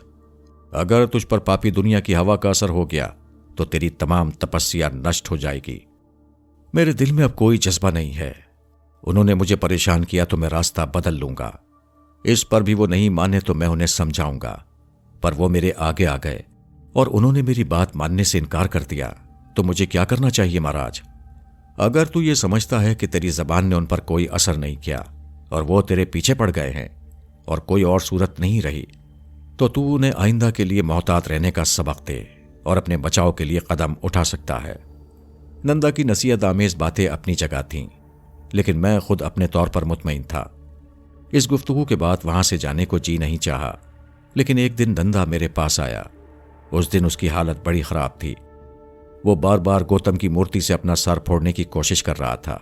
उसकी जबान से दीवानगी की बातें निकल रही थीं। मैंने उसके सराहने बैठकर उसे पानी पिलाया। जमील अहमद खान, उसने मुझसे कहा, मैं शाकिया मनी के पास जा रहा हूं। तुम अब ये अस्थान छोड़ दो। मुझे विश्वास है अब तुम्हें किसी नारी छलपाट की जरूरत नहीं पड़ेगी। तुम्हारे मन से मैल दूर हो चुका है। मुझे मालूम है कि तुम यहां से जाना नहीं चाहते, लेकिन अब समय बहुत बीत गया है। महाराज, मैंने अफसरदा होकर कहा, क्या तुम मुझे अकेला छोड़कर जा रहे हो? नहीं नहीं, अभी मुझे तुमसे बहुत कुछ सीखना है। नहीं, ज्यादा बातें ना करो। मेरे शरीर पर एक पत्थर मारो ताकि मेरा खून मेरे जिस्म से निकल जाए।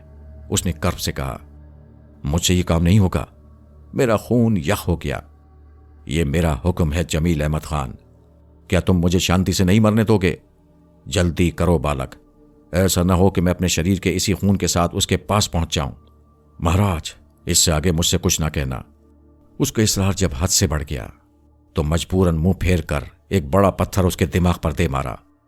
खून बुरी तरह उसके माथे से बहने लगा, लेकिन उसने उफ तक ना की। वो उसी तरह पड़ा रहा। उसका खून जिस्म से बहता रहा। रफ्ता रफ्ता उसकी आंखें बंद होने लगीं। उसके चेहरे पर एक मलकूती मुस्कुराहट छा गई। जब उसकी सांसें बंद हो गईं तो मैंने उसकी हिदायत के मुताबिक उसकी खून आलूद पेशानी चूम कर उसे इस तरह लिटाया कि उसके जिस्म से खून का कतरा कतरा खुश्क हो जाए। उसने कोई हिचकी नहीं ली। उसने मरते वक्त किसी कर्ब का इजहार नहीं किया था। वो अजब फातिहाना अंदाज से मरा। मैंने जल्दी से अपनी चादर अलहदा की और उसके खून में लौटने लगा। यह एक पुरकराहत अमल था, ताहम यह मेरे मोहसिन का हुक्म था, नंदा का हुक्म था। खून जल्द ही मेरे जिस्म पर खुश्क हो गया। मैंने कुछ देर तवक्कुफ के बाद झरने पर जाकर उसे धोया और मंदिर वापस आ गया, लेकिन वहां अब उसकी लाश मौजूद नहीं थी। सारा मंदिर साए साए कर रहा था।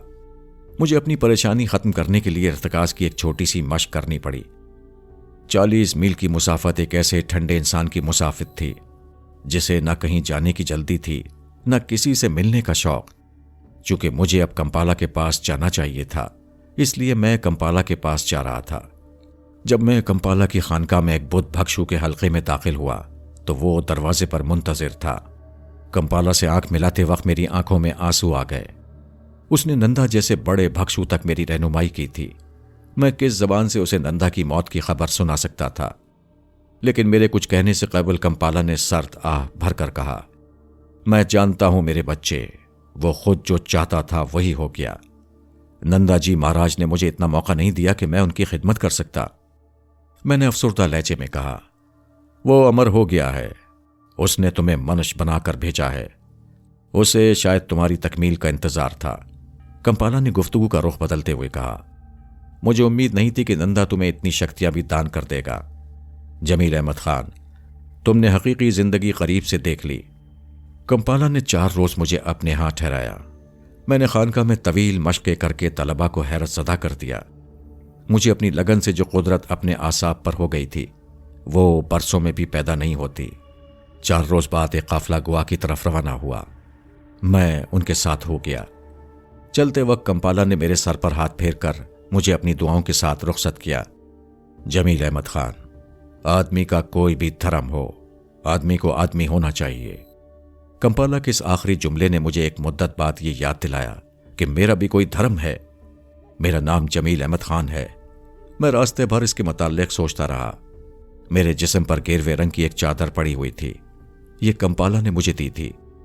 कंपाला ने 4 रोज में मुझे बहुत कुछ सिखाया और समझा दिया था। नंदा की एक एक बात भी लोहे जहन पर महफूज थी। 2 महीने के तवील सफर के बाद एक बार फिर मैं हिंदुस्तान की सरहदों में पहुंच गया। दरभंगे में मुझे अपने साथियों को अलविदा कहना पड़ा। काफिले का हर फर्द मुझसे गले लगा था। वो लोग गोवा की समत रवाना हो गए। मैंने एक रोज दरभंगे में क़याम किया। फिर यहां से अपना हुलिया बदल कर पटना होता हुआ सीधा लखनऊ जा पहुंचा। अब मेरे जिस्म पर सीधा साधा मुसलमानों वाला लिबास था। लखनऊ तक मुझे किसी ने नहीं पहचाना। मैंने चचा जान के घर जाने के बजाय एक होटल में क़याम किया। मैं दीदा व दानिस्ता किसी से उलझना नहीं चाहता था। शहरी जिंदगी और फिर लखनऊ की जिंदगी में आने के बाद माजी के बहुत से वाक़यात ने मेरे जहन के दरवाजे पर दस्तक दी। इसी शहर में नवाब अली, ज़र अफ़शां और दरख्शां का क़याम भी था, मगर जिस्म में कोई गर्मी नहीं थी। मैं शाम को अपने मामूल के लिबास में चचा जान के घर पहुंच गया। घर वाले मुझे देखकर दंग रह गए। उनका ख्याल था कि शायद मेरा इंतकाल हो गया है। चचा जान को पुलिस ने बहुत परेशान किया था। वो मेरी आमद से सहमे हुए थे। कहने लगे, तुम्हें यहां आते हुए किसी ने देखा तो नहीं? मैंने बेनियाजी से कहा, मुझे नहीं मालूम। तुम्हारे जाने के बाद कई बार मकानों की तलाशी ली गई। रुखसाना की शादी के मौके पर वो घर घुस आए थे और बारातियों के सामने मेरी बेइज्जती की। चचा जान रूहानसा हो गए। बहरहाल अब उनकी जिंदगी में कोई दुख नहीं था। उनका कारोबार खूब चल रहा था। मैं ज्यादा देर ठहर कर उनके लिए परेशानी का सबब बनना नहीं चाहता था, इसलिए वहां से रुखसत हो गया। मेरा चचाजाद भाई मुझे होटल तक छोड़ने आया। वो अब एक वजी जवान हो गया था और उसके पास एक छोटी सी गाड़ी भी थी। वो लोग मेरी अचानक आमद से बाग थे, लेकिन साथ ही खौफ भी उन पर हावी था। पुलिस अभी तक मुझे नहीं भूली थी। नवाब अली जेल में था, लेकिन उसकी बहनें अपनी हवेली में मुंतकिल हो गई थीं। मेरे दिल में चचा जान के यहां क़याम करने और अपने बहन भाइयों के साथ रहने की आरज़ू उभरी थी, मगर मैंने उसे दबा लिया। दूसरे दिन मैं मैसूर के लिए रवाना होने वाला था। अब मैं जल्द अज जल्द वहां पहुंचकर कुलदीप और तजीन के पास जाने के लिए पर तोल रहा था। यह शहरी जिंदगी मुझे अब अच्छी नहीं लग रही थी। बहुत सी बातें जरा से इन्हिमाक के बाद मुझ पर मुनकशिफ हो जाती थीं और मेरी आंखें दूर दूर तक देखने लगती थीं। लखनऊ में हर जगह महास आ रही थी। रात को जब मैंने होटल में अपने चचाजाद भाई के साथ हल्का फुल्का खाना खाया तो मुझे इनका का ख्याल आ गया। उसी वक्त मैंने इनका को अपने सर पर वापस आने का हुक्म दिया। भाई को रुखसत करने के बाद मैं बिस्तर पर तराश था कि इनका मेरे सर पर वापस आ गई। मैंने आलम तसव्वुर में सर पर नजर डाली तो देखा कि इनका का चेहरा सर्द पड़ा हुआ है। हमारी मुलाकात तकरीबन 28 साल बाद हुई थी। वो मुझे हसरत भरी नजरों से तक रही थी। मैंने निहायत इत्मीनान से उससे पूछा, कहो कैसी हो? ठीक हूं जमील। कई बार नंदा के स्थान पर आने का इरादा किया, लेकिन तुम्हारा हुक्म था कि तजीन के सर पर रहो। वो उदासी से बोली, तजीन और कुलदीप का क्या हाल है? तुम्हारी कुलदीप और तजीन खैरियत से हैं। कुलदीप तो इन दिनों झोपड़ी में मुकीद होकर किसी जाप में मसरूफ है। तजीन इधर उधर फिरती रहती है। जब कुलदीप को पता चला कि तुमने तजीन की हिफाजत के लिए मुझे उसके सर पर भेजा है तो उसने मुसलसल जाप करने शुरू कर दिए। बद्री नारायण के 2 दोस्त पुजारी अभी तक पहाड़ी के नीचे धरना दिए बैठे हैं। वो तजीन और कुलदीप को पहाड़ी से नीचे लाना चाहते थे, लेकिन अब तक इस मकसद में कामयाब नहीं हो सके हैं। अच्छा, मैंने संजीदगी से कहा। बहरहाल अब मैं वापस आ गया हूं। तुमने यहां आकर अच्छा नहीं किया जमील। हिंदुस्तान की फजा तुम्हारे लिए अब भी साजगार नहीं है। मुझे हैरत है कि तुम लखनऊ कैसे आ गए। मैंने तुम्हारे बारे में जानने की बहुत कोशिश की, लेकिन मुझे इसमें मायूसी हुई। नंदा महान पुजारी था। उसने मुझे तुम्हारे हालात से लाइल्म रखा। तुम हिंदुस्तान कब आए और यहां तक कैसे आए? मैं तिब्बत में रहा, फिर नंदा मर गया तो यहां चला आया। यहां आकर चचा जान से मिला। अब मैसूर जाने का ख्याल है। मैंने मुख्तसर कहा। क्या बात है, तुम कुछ बदले बदले नजर आते हो। नहीं, ऐसी तो कोई बात नहीं है। तुम्हारी गुफ्तगू में वो शोखी, वो गर्मजोशी नहीं रही जो मुझे सबसे ज्यादा पसंद है। शायद तिब्बत में तन्हा रहने का असर हो। मैंने आहिस्ता से कहा। अच्छा है, तुम कुछ सुधरे सुधरे नजर आ रहे हो। इनका मुझे हिंदुस्तान में मेरे दुश्मनों का अहवाल औरतों की तरह सुनाने लगी। मेरा ख्याल था कि अगर उसे मेरी पहले वाली ताकतों के बारे में कोई इल्म नहीं था तो अब मेरे सर पर आकर वो जान चुकी होगी, लेकिन शायद उसने उस तरफ कोई तवज्जो नहीं दी थी, या वो ये समझती होगी कि मैं अपनी रविश कभी नहीं बदल सकता। मैंने सोचा इनका कुछ सब कुछ बता दूं, लेकिन फिर इरादा मुलतवी कर दिया। मेरी असल ताकत वो नहीं जो मरते वक्त नंदा ने मुझे बख्शी थी। असल ताकत तो मैं इससे पहले ही हासिल कर चुका था। इनका बद्री नारायण की हर्जा सराइयों पर दास्तान सुनाते सुनाते खामोश हुई तो मैंने कहा, मुझे हिंदुस्तान की सरहदों में दाखिल हुए 10 दिन गुजर चुके हैं। अभी तक किसी ने मुझे परेशान नहीं किया। बहरहाल अब तुम आ गई हो। मैं तुम्हारे साथ ज्यादा देर नहीं रह सकती। मुझे जल्दी तजीन के सर पर वापस जाना होगा। मेरा ख्याल है अब इसकी जरूरत नहीं है। क्यों? वो हैरत से बोली। वो झुककर मेरा चेहरा देखने लगी। यूं ही, मैंने उसे टालने के लिए कहा। तजीन इतनी बेवकूफ नहीं है कि वो पहाड़ी से नीचे आने की हिमाकत करे। फिर अब तो वो पुजारी भी थक गए होंगे। वैसे तुम अपना ध्यान उसकी तरफ जरूर रखना। जमील, नंदा और कंपाला ने तुम्हें कुछ नहीं दिया? इनका ने मुझे घूरते हुए कहा। तुम्हारा सुकून बेवजह नजर नहीं आता। नंदा और कंपाला ने मुझे बहुत कुछ दिया है। उन्होंने कहा था कि जब्त सबसे बड़ी नेकी है। माफ कर दो, दरगुजर करो, त्याग करो, तपस्या करो, दुनिया और उसकी आसाइशों में ना पड़ो। ये सब फरेब है। बद्री नारायण से अब मुझे कोई खौफ नहीं है, क्योंकि वो भी एक इंसान है। जमील, इनका ने मेरा नाम खींचकर अदा किया। तुम कैसी बहकी बहकी बातें कर रहे हो। तुम मुझसे कुछ छुपाने की कोशिश कर रहे हो। तुम्हारे अंदर बहुत सी शक्तियां हैं। तुम जान क्यों नहीं लेती? मुझे कुछ नजर आ रहा है, मगर क्या? मैंने उसका जुमला काट कर कहा। इनका जिच हो गई। मगर तुमने यहां आकर बुरा किया। मैं किससे मुकाबला करूंगी? तुम्हारे तो कदम कदम पर एक महाज है, इनका ने मुझे समझाते हुए कहा। अभी कुलदीप का वो खतरनाक काम मुकम्मल नहीं हुआ जो वो अपनी जान जोखों में डालकर तुम्हारे लिए कर रही है। तुम्हें उसकी जिद्दोजहद का इंतजार करना चाहिए था। इनका जुमला नामुकम्मल छोड़कर यकायक इस तरह चौंकी जैसे उसने किसी खतरे की बू सूंघ ली हो। जहन पर जोर दिया तो सारी बात समझ में आ गई। उस लम्हे दरवाजे पर दस्तक हुई। ये गोया खतरे का निशान था। इनका की परेशानी से लुत्फ अंदोज होता हुआ मैं इत्मीनान के साथ दरवाजे की समत पड़ा। वो बोली, दरवाजा खोलने से पहले मेरी बात सुन लो जमील। बाहर पुलिस का दस्ता मौजूद है। वो तुम्हें गिरफ्तार करने के लिए आए हैं।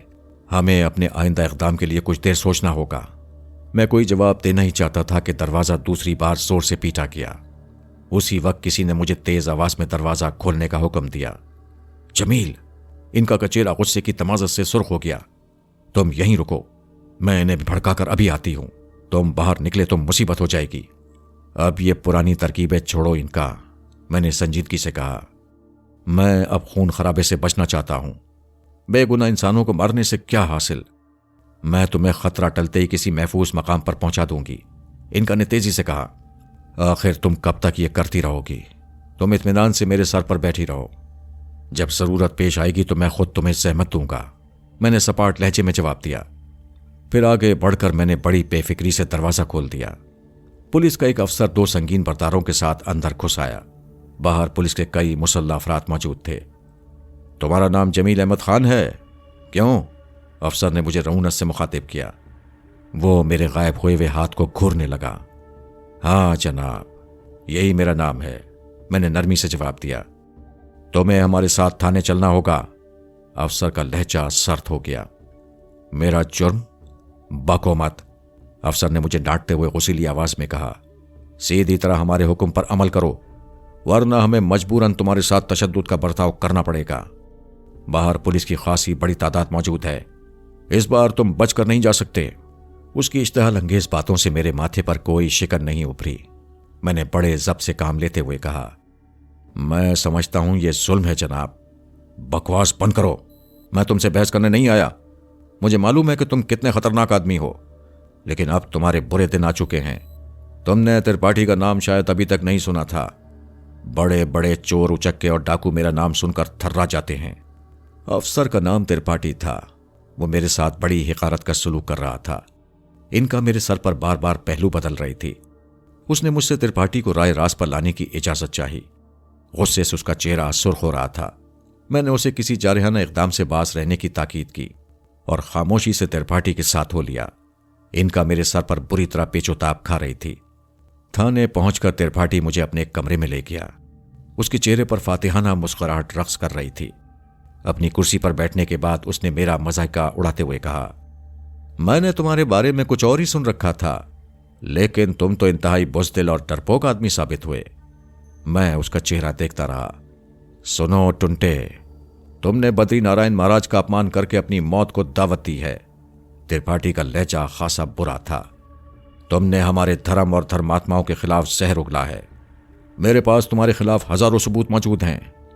सुनो जमील अहमद खान, तुमने कल रात बड़ी काली के मंदिर में घुसकर जिस पुजारन को अगवा किया है, उसे हमारे हवाले कर दो। ये बेबुनियाद इल्जाम सुनकर पहली बार मेरे खून की गर्दिश कुछ तेज हो गई। मैं अगर चाहता तो एक इशारे पर त्रिपाठी को इस गुस्ताखी की सजा दे सकता था, लेकिन नंदा की नसीहतें मेरे पेश नजर थीं, इसलिए बदस्तूर पुरसकून रहा। मैंने नरमी से कहा, त्रिपाठी जी, मैं जानता हूं हिंदुस्तान के बेशुमार पंडित और पुजारी बद्री नारायण के उकसाने पर मेरे दुश्मन बन चुके हैं। मुझे खबर है कि तुमने मुझे फांसने के लिए एक बहुत ओछा हथकंडा सोचा है। मैं तुमसे दरखास्त करता हूं कि अपना बेबुनियाद इल्जाम वापस ले लो। त्रिपाठी जी, इस 4 दिन की जिंदगी में क्यों गुनाह समेटते हो? क्या तुम्हें मरना नहीं है? इनका गुस्से से बोली, जमील, तुम इस कमीने को शराफत की तलकीन कर रहे हो। यह बड़ा मुजी है, मुतासिब है। मुझे हैरत है कि तुम इसके साथ नरमी से पेश आ रहे हो, जबकि मैं मौजूद हूं। कहो तो अभी इसे तिगनी का नाच नचा दूं। मैंने इनका को खामोश रहने की हिदायत की। त्रिपाठी मेरा जवाब सुनकर और मेरी मुतमईन हालत देखकर बोला, टुंटे, अपनी गंदी जबान बंद कर। आखिरकार जब मैंने ये महसूस कर लिया कि वो मेरी नरमी और सुकून से काबू में नहीं आएगा, तो मैंने लहजा बदल कर कहा, त्रिपाठी, जबान संभालो। मुझे मजबूर ना करो कि मैं भी जवाबन कुछ कर बैठूं। जो करना है करो, जबान पर काबू रखो। त्रिपाठी के लिए मेरे जवाब की हिद्दत आग से ज्यादा शदीद साबित हुई। त्रिपाठी ने अपना पिस्तौल निकाल लिया था। जमील अहमद खान, इन बातों से कुछ नहीं होगा। मैं तुम्हारी चमड़ी। लेकिन त्रिपाठी को आगे कुछ कहने की मोहलत ना मिल सकी। उसके कमरे का दरवाजा एक झटके से खुला। एक साधु बाल बिखराए दीवानों की तरह तड़पता हुआ अंदर दाखिल होकर जमीन पर लौटने लगा। मेरी नजरें भी साधु पर जमी हुई थीं। अर्जुन दास महाराज, तुम? हमने इस कमीने को गिरफ्तार कर लिया है। त्रिपाठी नवारिस से मुखातिब हुआ, लेकिन अर्जुन के कानों तक उसकी बात न पहुंच सकी। वो बदस्तूर जमीन पर तड़प रहा था। अर्जुन दास, तुम्हारी सजा यह है कि मैं तुम्हें कुत्ते की सूरत में तब्दील कर दूं। मैं तुम्हारे साथ क्या सलूक करूं? मैंने ठहरे हुए लहजे में कहा। तुमने क्या जानकर मुझ पर इल्जाम लगाया? अर्जुन दास जमीन पर पड़े पड़े मेरे पांव से लिपट गया। त्रिपाठी के जहन को इतना शिद्दत से झटका लगा कि पिस्तौल उसके हाथ से छूटकर गिर पड़ा। इधर अर्जुन दास इंतहाई रिक्कत भरी आवाज में कहने लगा, महाराज, मुझे क्षमा कर दो। हमें तुम्हारी शक्ति का अंदाजा नहीं था, मगर मैं उसकी माफी मांगने से पहले ही अपना अमल कर चुका था। फिर यह मेरी तेज निगाहों का असर था, मेरी रियासत का करिश्मा था, मेरे इर्तिकाज और मेरे मुसलसल मशकों का असर था कि अर्जुन दास का जिस्म देखते ही देखते फोड़ा बन गया। मसामात से खून और फासिद मवाद रिसने लगा। घबराते क्यों हो महाराज? मैंने कहा, तुम इस वक्त त्रिपाठी के साय में हो। क्या तुम्हारे बेरों ने यह नहीं बताया कि मैंने सबको माफ कर दिया है? अब मेरा तुम्हारा कोई झगड़ा नहीं है। तुमने मुझे छेड़कर अच्छा नहीं किया। मेरा लहजा तल्ख हो गया। तुम्हारे इशारों पर नाचने वाले पुजारी मेरे खिलाफ गवाही देने के लिए तैयार हैं। क्या त्रिपाठी को सुंदर पुजारन का दर्शन नहीं कराओगे, जिसे तुम्हारे बकौल मैंने अगवा किया है? मैं निर्दोष हूं जमील महाराज, मुझे क्षमा कर दो, दया करो, मैं विनती करता हूं। अर्जुन दास ने आजिज़ी से कहा। उसकी हालत बहुत खराब हो गई थी। मैं अपनी गलती का एतराफ़ करता हूं खान साहब, त्रिपाठी ने बमुश्किल कहा। मुझसे बड़ी भूल हो गई। मैं जा रहा हूं। अपने साथियों को समझा देना, मेरा ताक़ुब करने की हिमाकत न करना, मैंने सर्द आवाज में कहा। फिर मैंने अपने कदमों में पड़े हुए अर्जुन दास को मुखातिब किया। जाओ अर्जुन दास, कोशिश करो कि सच्चाई के रास्ते पर चलो। अपने दोस्त बद्री नारायण से कह देना कि वो अब मोहतात रहे, उसके हक में यही बेहतर होगा। धन्य हो महाराज, धन्य हो। अर्जुन दास कांपता हुआ उठकर खड़ा हो गया। त्रिपाठी जी, क्या तुम मुझे होटल तक पहुंचाने नहीं चलोगे? वरना तुम्हारे मुंहजोर सिपाही तुम्हारी इजाजत के बगैर थाने से मुझे किस तरह जाने देंगे? त्रिपाठी तमाम तर नियाजमंदी से उठा और मेरे साथ हो लिया। रास्ते में वो बौखलाया बौखलाया रहा। होटल आकर मैंने उसे रुखसत कर दिया। इनका अभी तक खामोश थी और हैरतों में डूबी हुई थी। मैं कमरे में पहुंचा तो उसने मुंह बसोरते हुए कहा, जमील, ये मैंने क्या देखा? बताओ, तुमने मुझसे क्यों छुपाया? क्या मैं तुम्हारे लिए गैर हो गई हूं? नाराज हो गई हो क्या? यह जिक्र अपने मुंह से मुझे कुछ मुनासिब नहीं लगा। अब तुम्हें मेरी जरूरत ही क्या रही है? इनका ने उदासी से कहा। नंदा ने तुम्हें बहुत दान दे दिया है। क्या तुम्हें यह सब कुछ अच्छा नहीं लगा? इतनी बड़ी बात तुमने मुझसे छुपाई? तुमने तो कमाल कर दिया, इनका ने तजस्सुस आमेज लहजे में कहा। उसकी खूबसूरत आंखों में नमी थी। तुम मेरे साथ रहोगी, मगर अब खून खराबे को जी नहीं चाहता। तुमने मेरा बड़ा साथ दिया है, लेकिन अब मुझे किसी से कोई शिकवा नहीं रहा। मैंने जिंदगी का रास पा लिया है। इनका अपना मसनूई गुस्सा ज्यादा देर तक बरकरार न रख सकी। ये सब कैसे हो गया जमील? वो बार बार पूछ रही थी। आखिर मैं उसके इसरार पर उसे नंदा के साथ गुजारे हुए जमाने की तफसीलात सुनाने लगा। दूसरे दिन मैंने लखनऊ को खैराबाद कह दिया। अपने मकसद के उसूल के लिए मुझे मैसूर पहुंचने की जल्दी थी। इनका के लिए अर्जुन दास का इबरतनाक वाकया बड़ी हैरत अंगेज खबर थी, लेकिन मुझे अपने अंदर कोई खास सनसनी महसूस नहीं होती थी, क्योंकि मुझे मालूम था कि यह सब कुछ अब मेरे लिए कोई मुश्किल बात नहीं है। अब मुझ में कुछ ऐसी सलाहियतें पैदा हो गई थीं कि अगर मैं किसी गिलास पर निगाह जमाकर उसके टूटने की ख्वाहिश करता तो यकीनन टूट जाता। फिर मैं नंदा की बातनी अजमत अपनी आंखों से देख चुका था। जरा सी तवज्जो की बिना पर मुझे किसी भी वाक़े या फर्द की खबरें बैठे बैठे निहायत आसानी से मालूम हो जाती थीं। अपने माजी के बुरे दिन याद करके मुझे वहशत सी होने लगती थी। मेरी नरगिस, मेरी माला सिर्फ मेरी कोताहियों की नजर हुई थी। जो बात मुझे पहले समझनी चाहिए थी, उस पर मैंने बहुत ताखीर से अमल किया। मैसूर तक पहुंचने का हाल बयान किया जाए तो तकरार होगी। दो एक जगह मुझे शुबह की नजरों से देखा गया, लेकिन मुझे उनका शुबा दूर करने में कोई दिक्कत पेश नहीं आई। प्रीतम लाल के आस्थान के जेरी हिस्से में दो पंडित मुझे धोनी रमाए नजर आए। मैंने उनकी तरफ कोई तवज्जो नहीं की और सीधा पहाड़ी पर चढ़ने के लिए आगे बढ़ने लगा, लेकिन वो मेरी आमद से बेखबर नहीं थे। ठहरो, कहाँ जाते हो? मुझे उनकी आवाज दूर से सुनाई दी। मैंने पीछे मुड़कर उनकी तरफ देखा और फिर आगे बढ़ने लगा। ठहर जाओ जमील अहमद खान, तुम ऊपर नहीं जा सकते। उन्होंने दबंग आवाज में मुझे दोबारा तंबीह की। महापुरुषों, तुम अपने काम से काम रखो, मुझे जाने दो, मैंने शाइस्ता लहजे में कहा। यह कहकर मैं और आगे बढ़ गया। उनमें से एक पंडित आनन फानन मेरे करीब आ गया और पेंतरा बदल कर बोला, तुम खुद को हमारे हवाले कर दो। क्यों? क्योंकि धर्मात्मा यही चाहते हैं। अब इस पहाड़ी पर कोई नहीं जा सकता, तुम्हारे कदम आगे नहीं बढ़ सकते। अगर तुमने ऐसा किया तो जलकर भस्म हो जाओगे। मुझे चले जाने दो, मैंने तुम्हारा हिसार तोड़ दिया है। मैं अब जमीन पर नहीं, पहाड़ी पर हूं। तुम मुझे ऊपर जाने से नहीं रोक सकते। वो तो तुमने अपनी नारी की वजह से तोड़ दिया है, पर हम यहां किस लिए बैठे हैं?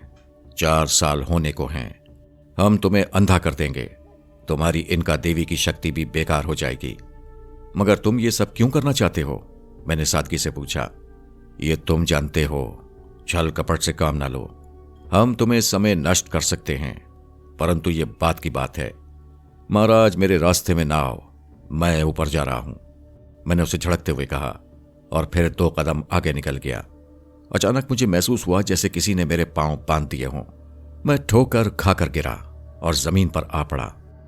इनका कसमसा कर रह गई। मैंने एक नजर पुजारी की तरफ देखा, उसके चेहरे से मुस्कुराहट अया थी। मैं बेपरवाही से फिर ऊपर चलने लगा। मैं हर मुमकिन तौर पर किसी फसाद से बचना चाहता था। उन्होंने सारे रास्तों पर अपने पैरों का पहरा बिठा दिया था और जाहिर है वो कोई मामूली पंडित पुजारी नहीं थे। पहले भी मुझे यहां आने से रोक दिया गया था। जब कई बार मेरी कोशिश नाकाम हो गई और मेरे बढ़ते हुए कदम पर एक रुकावट महसूस हुई, उसी लम्हे मुझे अपने सर पर हांडी रक्स करती नजर आई। ये मेरे और इनका के लिए सबसे खतरनाक अलामत थी। अगर वो मेरे सर पर गिरने पर कामयाब हो जाती तो मेरा सारा बदन झुलस जाता। जादू रद्द करने की बेहतरीन तरकीब है कि उसे किसी तौर वापस कर दिया जाए। नंदा का मशवरा मुझे जान से अजीज था, लेकिन ये वक्त नरमी अहिंसा का पालन का नहीं था। मैं पूरी तरह समझ चुका था कि बात कहां तक पहुंची है और ऐसी सूरत में क्या करना चाहिए।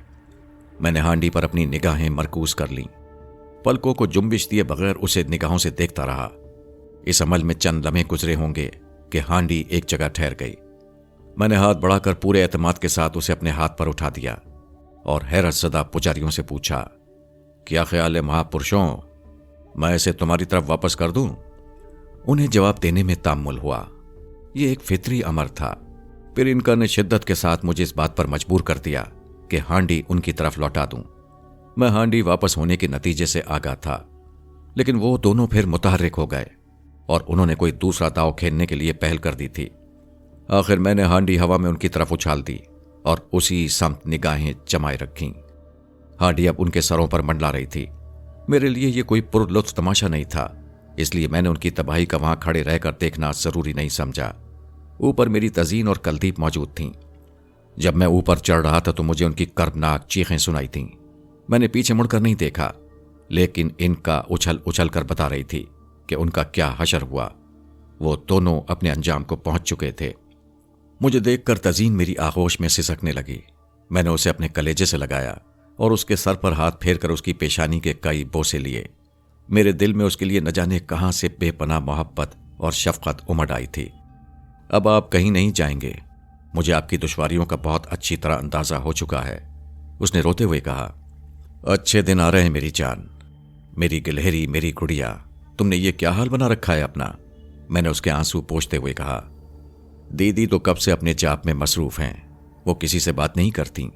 मैं यहां अकेली रो रही हूं, उसने शिकायती लहजे में कहा। मुझे अंदाजा है, काश मैं तुम्हें बता सकता कि तुम्हारे बाप पर क्या क्या आफतें नाजिल होती रही हैं। आप इतने दिनों कहां रहे? तजीन ने मासूमियत से पूछा। क्या बताऊं और क्या ना बताऊं तजीन, इस वक्त तो मुझे कुछ खाने को दो, मैंने मौजू बदलने के लिए कहा। तजीन दौड़ती हुई चली गई। तजीन के चेहरे पर अब संजीदगी गालिब आ चुकी थी। मैं एक बाप की हैसियत से उसके मुस्तकबिल के लिए परेशान हो गया। कुलदीप अपनी कुटिया में किसी तवील जाप में मगन थी। मेरी उससे कोई बात नहीं हो सकी। न वो जाप तोड़ सकती थी और न मैं उसकी महवियत में दाखिल हो सकता था। मैं यहां कोई 1 हफ्ते रहा। उसके बाद मैंने बमुश्किल चंद दिनों के लिए तजीन से बंबई जाने और घर बनाने की इजाजत ली। जब तक कुलदीप का जाप खत्म ना हो जाता, मेरा वहां ठहरना बेकार था। इससे बेहतर था कि नंदा की नसीहतों के मुताबिक अपनी आइंदा जिंदगी के लिए तिनके इकट्ठे करके दोबारा आशियाना बनाने की सही करता। बहुत सोच विचार के बाद मैंने अपने मुस्तकिल क़याम के लिए बंबई को मुंतखब कर लिया था। हालांकि मैं तिब्बत जाकर आनजहानी नंदा के वीरान स्थान पर जिंदगी गुजारना चाहता था, लेकिन नंदा और कंपाला दोनों ने मुझे कुलदीप से शादी करके एक आम आदमी की जिंदगी बसर करने की तलकीन की थी। और जब तक मैं कुलदीप को मुस्तकिल तौर पर अपना न लेता, उस वक्त तक बद्री नारायण से कोई रब्त ज़ब्त कायम नहीं रख सकता था। और जब तक बद्री नारायण से कोई फैसला कुन बात तय न हो जाती, उस वक्त तक हिंदुस्तान में हर जगह मेरे लिए बहुत सी दुश्वारियां पेश आने का इम्कान था। वही तशद्दुद, वही इंतकाम, वही कशाकश बरकरार रहती। मेरा टूटा हुआ हाथ मेरे लिए मुसीबत बना हुआ था। इसी की बिना पर मुझे आसानी से शनाख्त कर लिया जाता था।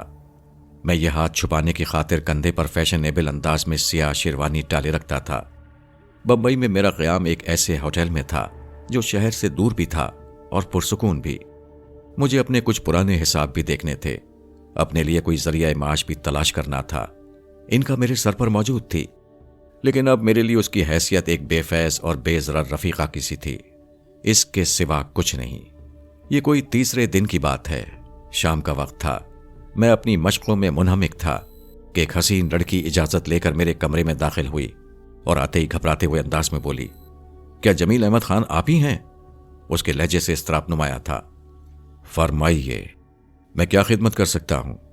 मैंने संजीदगी से पूछा। वो नाम जानती थी, यकीनन किसी खास मकसद से आई थी। हालांकि होटल के रजिस्टर में मेरा नाम अहमद कमाल दर्ज था। क्या आप ही हैं वो? लड़की ने सहमी हुई आवाज में कहा। हाँ, मेरा असल नाम यही है। अच्छा किया जो आपने जमील अहमद खान के नाम से कमरा नहीं लिया, मगर वो आपके टूटे हुए हाथ से शायद आपको पहचान गए हैं। आपने अपनी आमद का मकसद बयान नहीं किया। मैंने किसी तजस्सुस या तशवीश के बगैर कहा। अभी बताती हूं। मैं आपसे यह कहने आई हूं कि आप जितनी जल्दी हो सके बंबई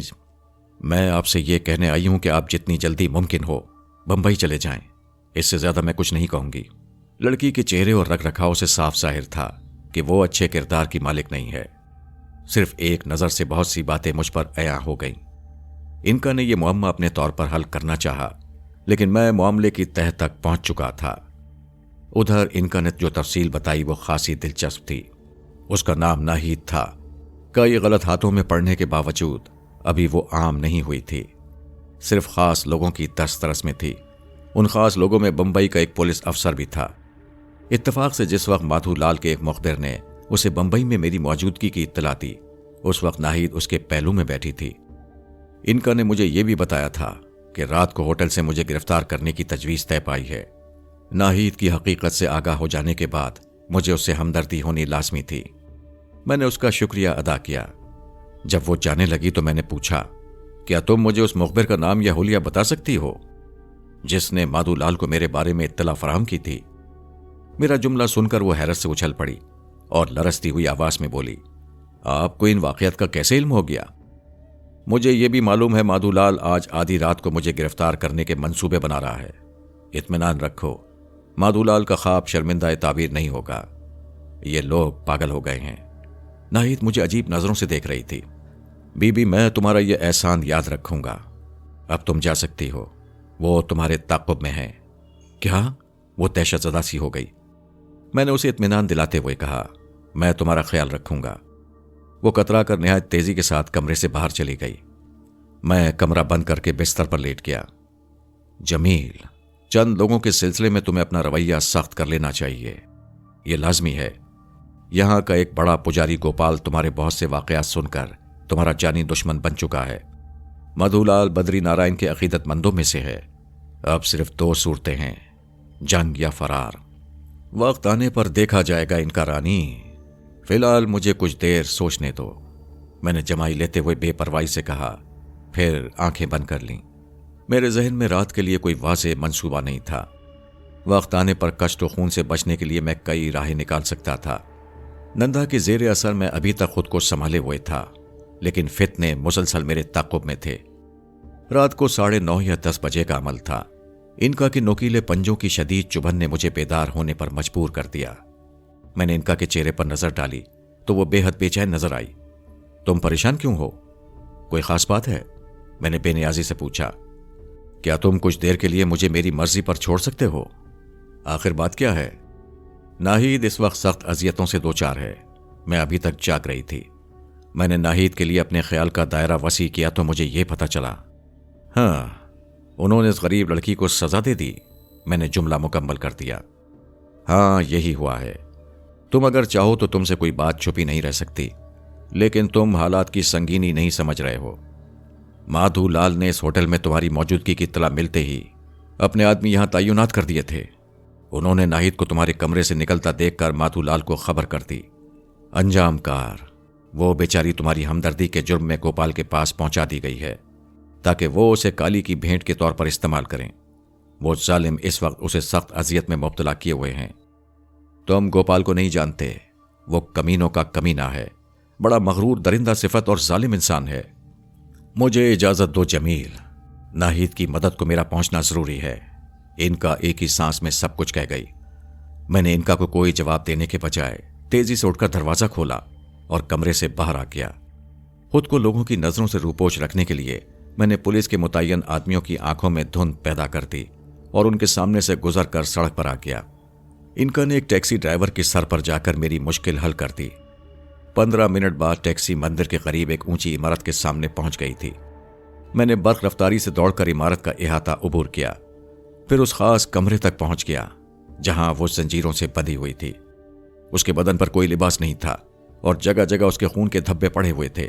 वो फर्श पर तड़प रही थी। उसकी रूह फरसा हालत देखी नहीं जाती थी। कमरे में दाखिल होते ही मुझे पीछे से एक भारी भरकम आवाज सुनाई दी। अच्छा हुआ जमील अहमद खान कि तुम यहां खुद आ गए, मुझे ज्यादा मेहनत नहीं करनी पड़ेगी। तुम गोपाल दास, तुमने इस लड़की का क्या हुलिया बना दिया? मुझे एक मुद्दत बाद इतना गुस्सा आ रहा था कि मेरी आवाज गरज रही थी। नाहिद ज़िबा की हुई बकरी की तरह हाथ पांव मार रही थी। यह सब कुछ मेरी वजह से हुआ था। नाहिद ने एक मुसलमान होने के नाते मुझे बचाना चाहा था। क्या तुम्हें बहुत मलाल है जमील अहमद खान? हाँ, यह भी तो मुसलमान है, वैश्या कलकनी। इसका खून काली को पसंद आएगा। कमीने, तुझे एक लड़की पर जुल्म करते शर्म नहीं आती? मैंने गजबनाक लहजे में कहा। मैंने किसी को वचन दिया है गोपाल दास कि खून खराबा नहीं करूंगा, लेकिन तूने बड़ी बात कह दी है। मैंने गुस्से से कांपते हुए कहा। अब तुझे छोड़ना या क्षमा करना मेरे बस की बात नहीं है। तू मुझे क्षमा करेगा? गोपाल दास जहरखुंद से बोला। क्या पी रखी है तूने? संभल कर बात कर। नाहिद की कर्दनाक चीखें मेरे दिलो दिमाग में नश्तर बनकर चुभ रही थीं।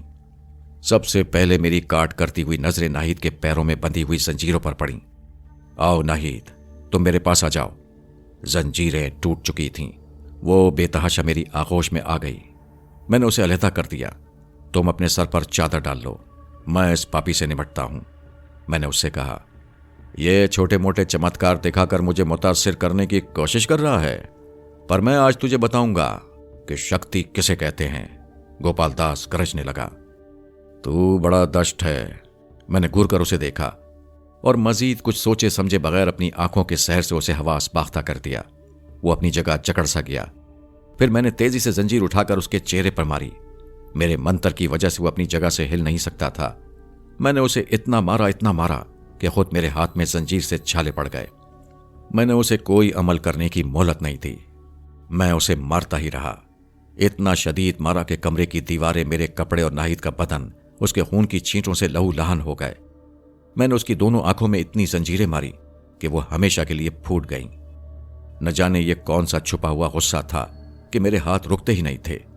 इनका सरासीमा नजरों से मेरा जुनून देख रही थी, मगर मैं था कि मुझे किसी बात का होश नहीं था। गोपाल की हड्डियां चकनाचूर हो गई थीं और गोश्त जगह जगह से उधड़ गया था। वो तड़पते तड़पते बेजान हो गया, लेकिन मेरे हाथ नहीं रुके। फिर जब नाहिद ने गिरते पड़ते मेरे करीब आकर मेरे हाथ रोके तो मुझे होश आ गया। नाहिद की हालत बहुत खराब थी। मैंने उसे इस अजियत से निजात दिलाने के लिए बेहोश कर दिया। फिर मैंने उसे अपने हाथों से लिबास पहनाया। इनका दम बखुद थी। उसने इस दौरान मुझसे कोई बात नहीं की। मैंने जख्मी और बेहोश नाहिद को अपने कंधे पर लादा। मेरा ख्याल था कि नाहिद को उसके घर पहुंचाकर इसी वक्त बंबई को खैराबाद कह दूंगा। मैं मजीद किसी टकराव से बचना चाहता था। कमरे से निकलकर जैसे ही मैं राहदारी में आया, मुझे एक नए हादसे से दो चार होना पड़ा। बद्री नारायण अपनी तमाम तरखबासतों के साथ मेरे सामने दीवार बनकर खड़ा हुआ था। उसके हमरा दो हट्टे कट्टे पुजारी थे। बद्री नारायण को देखकर मेरी आंखों में खून उतर आया। मेरी वहशतों का कोई ठिकाना न रहा। जख्मी और बेहोश नाहिद मेरे कंधों पर झूल रही थी और मेरे सामने कुर्रे अर्ज़ पर मेरा सबसे बड़ा दुश्मन बद्री नारायण दो भारी भरकम पुजारियों और अपनी तमाम रौनतों और खबासतों के साथ मौजूद था। मेरी रगों में लावा उबलने लगा। दो पुजारियों की मौजूदगी खाली अज इल्लत नहीं थी, और ये इस अमर की भी वजह थी कि अगर कोई मार्का हुआ तो तूल खींच जाएगा। ये मेरी बातनी कुव्वतों ने मुझे मुतनब्बे किया कि इस वक्त कोई हंगामा मुनासिब नहीं होगा। हालांकि इतने दिनों बाद बद्री नारायण को सामने देखकर उसे चबा डालना, उसका सुरमा बनाने के लिए हाथ में खौलन हो रही थी। गोपाल दास को मौत के घाट उतारने के बाद तबीयत यूं भी मुकद्दर हो गई थी। कंधे पर नाहिद सवार थी। नंदा ने दरगुजर और रास्ता काटने की वसीयत की थी और हिदायत की थी कि जब तक मैं कुलदीप को मुस्तकिल तौर पर खुद से वाबस्ता न कर लूं, उस वक्त तक बद्री नारायण से किसी किस्म की लड़ाई से गुरेज करूं। इस वक्त बर्दाश्त करना बहुत बड़ा मसला था। मुझे बद्री नारायण का खून दरकार था। इनका भी मेरे सर पर वहशत सदा सी बैठी थी। मेरे जहनी खिलफशार ने मुझे इंतहा पसंदाना इकदाम करने से रोक दिया। अब मैं पहले की तरह कोई मुश्तइल शख्स नहीं रहा था। नंदा ने मुझे सब्र, सुकून और गुरेज की तालीम दी थी। सिर्फ एक जज्बा, बाकी तमाम गुरेज, दुनिया से गुरेज, दुनिया की आलाइशों से गुरेज। बद्री नारायण को सामने देखकर उसे छोड़ देना मेरी इसी तालीम और तपस्या का इम्तहान था। क्या मैं उसे ऐसे ही छोड़ दूं? इस मोजी, इस शैतान, इस कमीने शख्स को, जिसने मेरी जिंदगी मुख्तसर कर दी, जिसने मेरे अजीज तरीन लोग मुझसे छीन लिए। मेरे जिस्म पर इतने जख्म थे कि इनका शुमार करना मुश्किल था। मुझे आगे बढ़कर एक ही वार में उसका चेहरा मस्क कर देना चाहिए, फिर जो होगा देखा जाएगा। मैं उसे बताऊंगा कि जमील अहमद खान अब एक मजबूर और बेकस शख्स नहीं है, मगर मैंने अपने हवास अंधे नहीं होने दिए। बद्री नारायण को इसका एहसास जरूर होगा कि मेरे अंदर क्या तब्दीलियां वाक़या हुई हैं। इसीलिए वो तन्हा नहीं आया था, 2 पुजारियों के साथ आया था। उनके सर घुटे हुए थे, उनकी आंखों में एतमाद नजर आता था। मैंने उन तीनों को अपनी कुव्वतों के तराजू में तोलने की कोशिश की। हाँ, सब कुछ मुमकिन था, मगर यह एक नामुनासिब और नामौजू मौका था। फिर मैं बड़ी हद तक पुरसुकून हो गया। मेरी खामोशी पर झुंझलाते हुए लहजे में उसने कहा, इनका ने कहा, क्या सोच रहे हो? इससे बेहतर वक्त कब आएगा? अभी कुछ देर है इनका, यह सिलसिला खत्म हो जाना चाहिए। अब मैं सिर्फ बद्री नारायण का दुश्मन नहीं, बहुत से लोगों की नजर में आ चुका हूं। बेहतर है कि हम गुरेज़ा हों और दूसरा रास्ता इख्तियार करें। क्या तुम समझती हो कि बद्री नारायण को खत्म करके यह आग बुझ जाएगी? मैंने इनका से कहा, तुम्हारा ख्याल है कि वो दूसरे रास्ते पर आ जाएगा? मुझे इजाजत दो कि मैं कोई तमाशा करूं।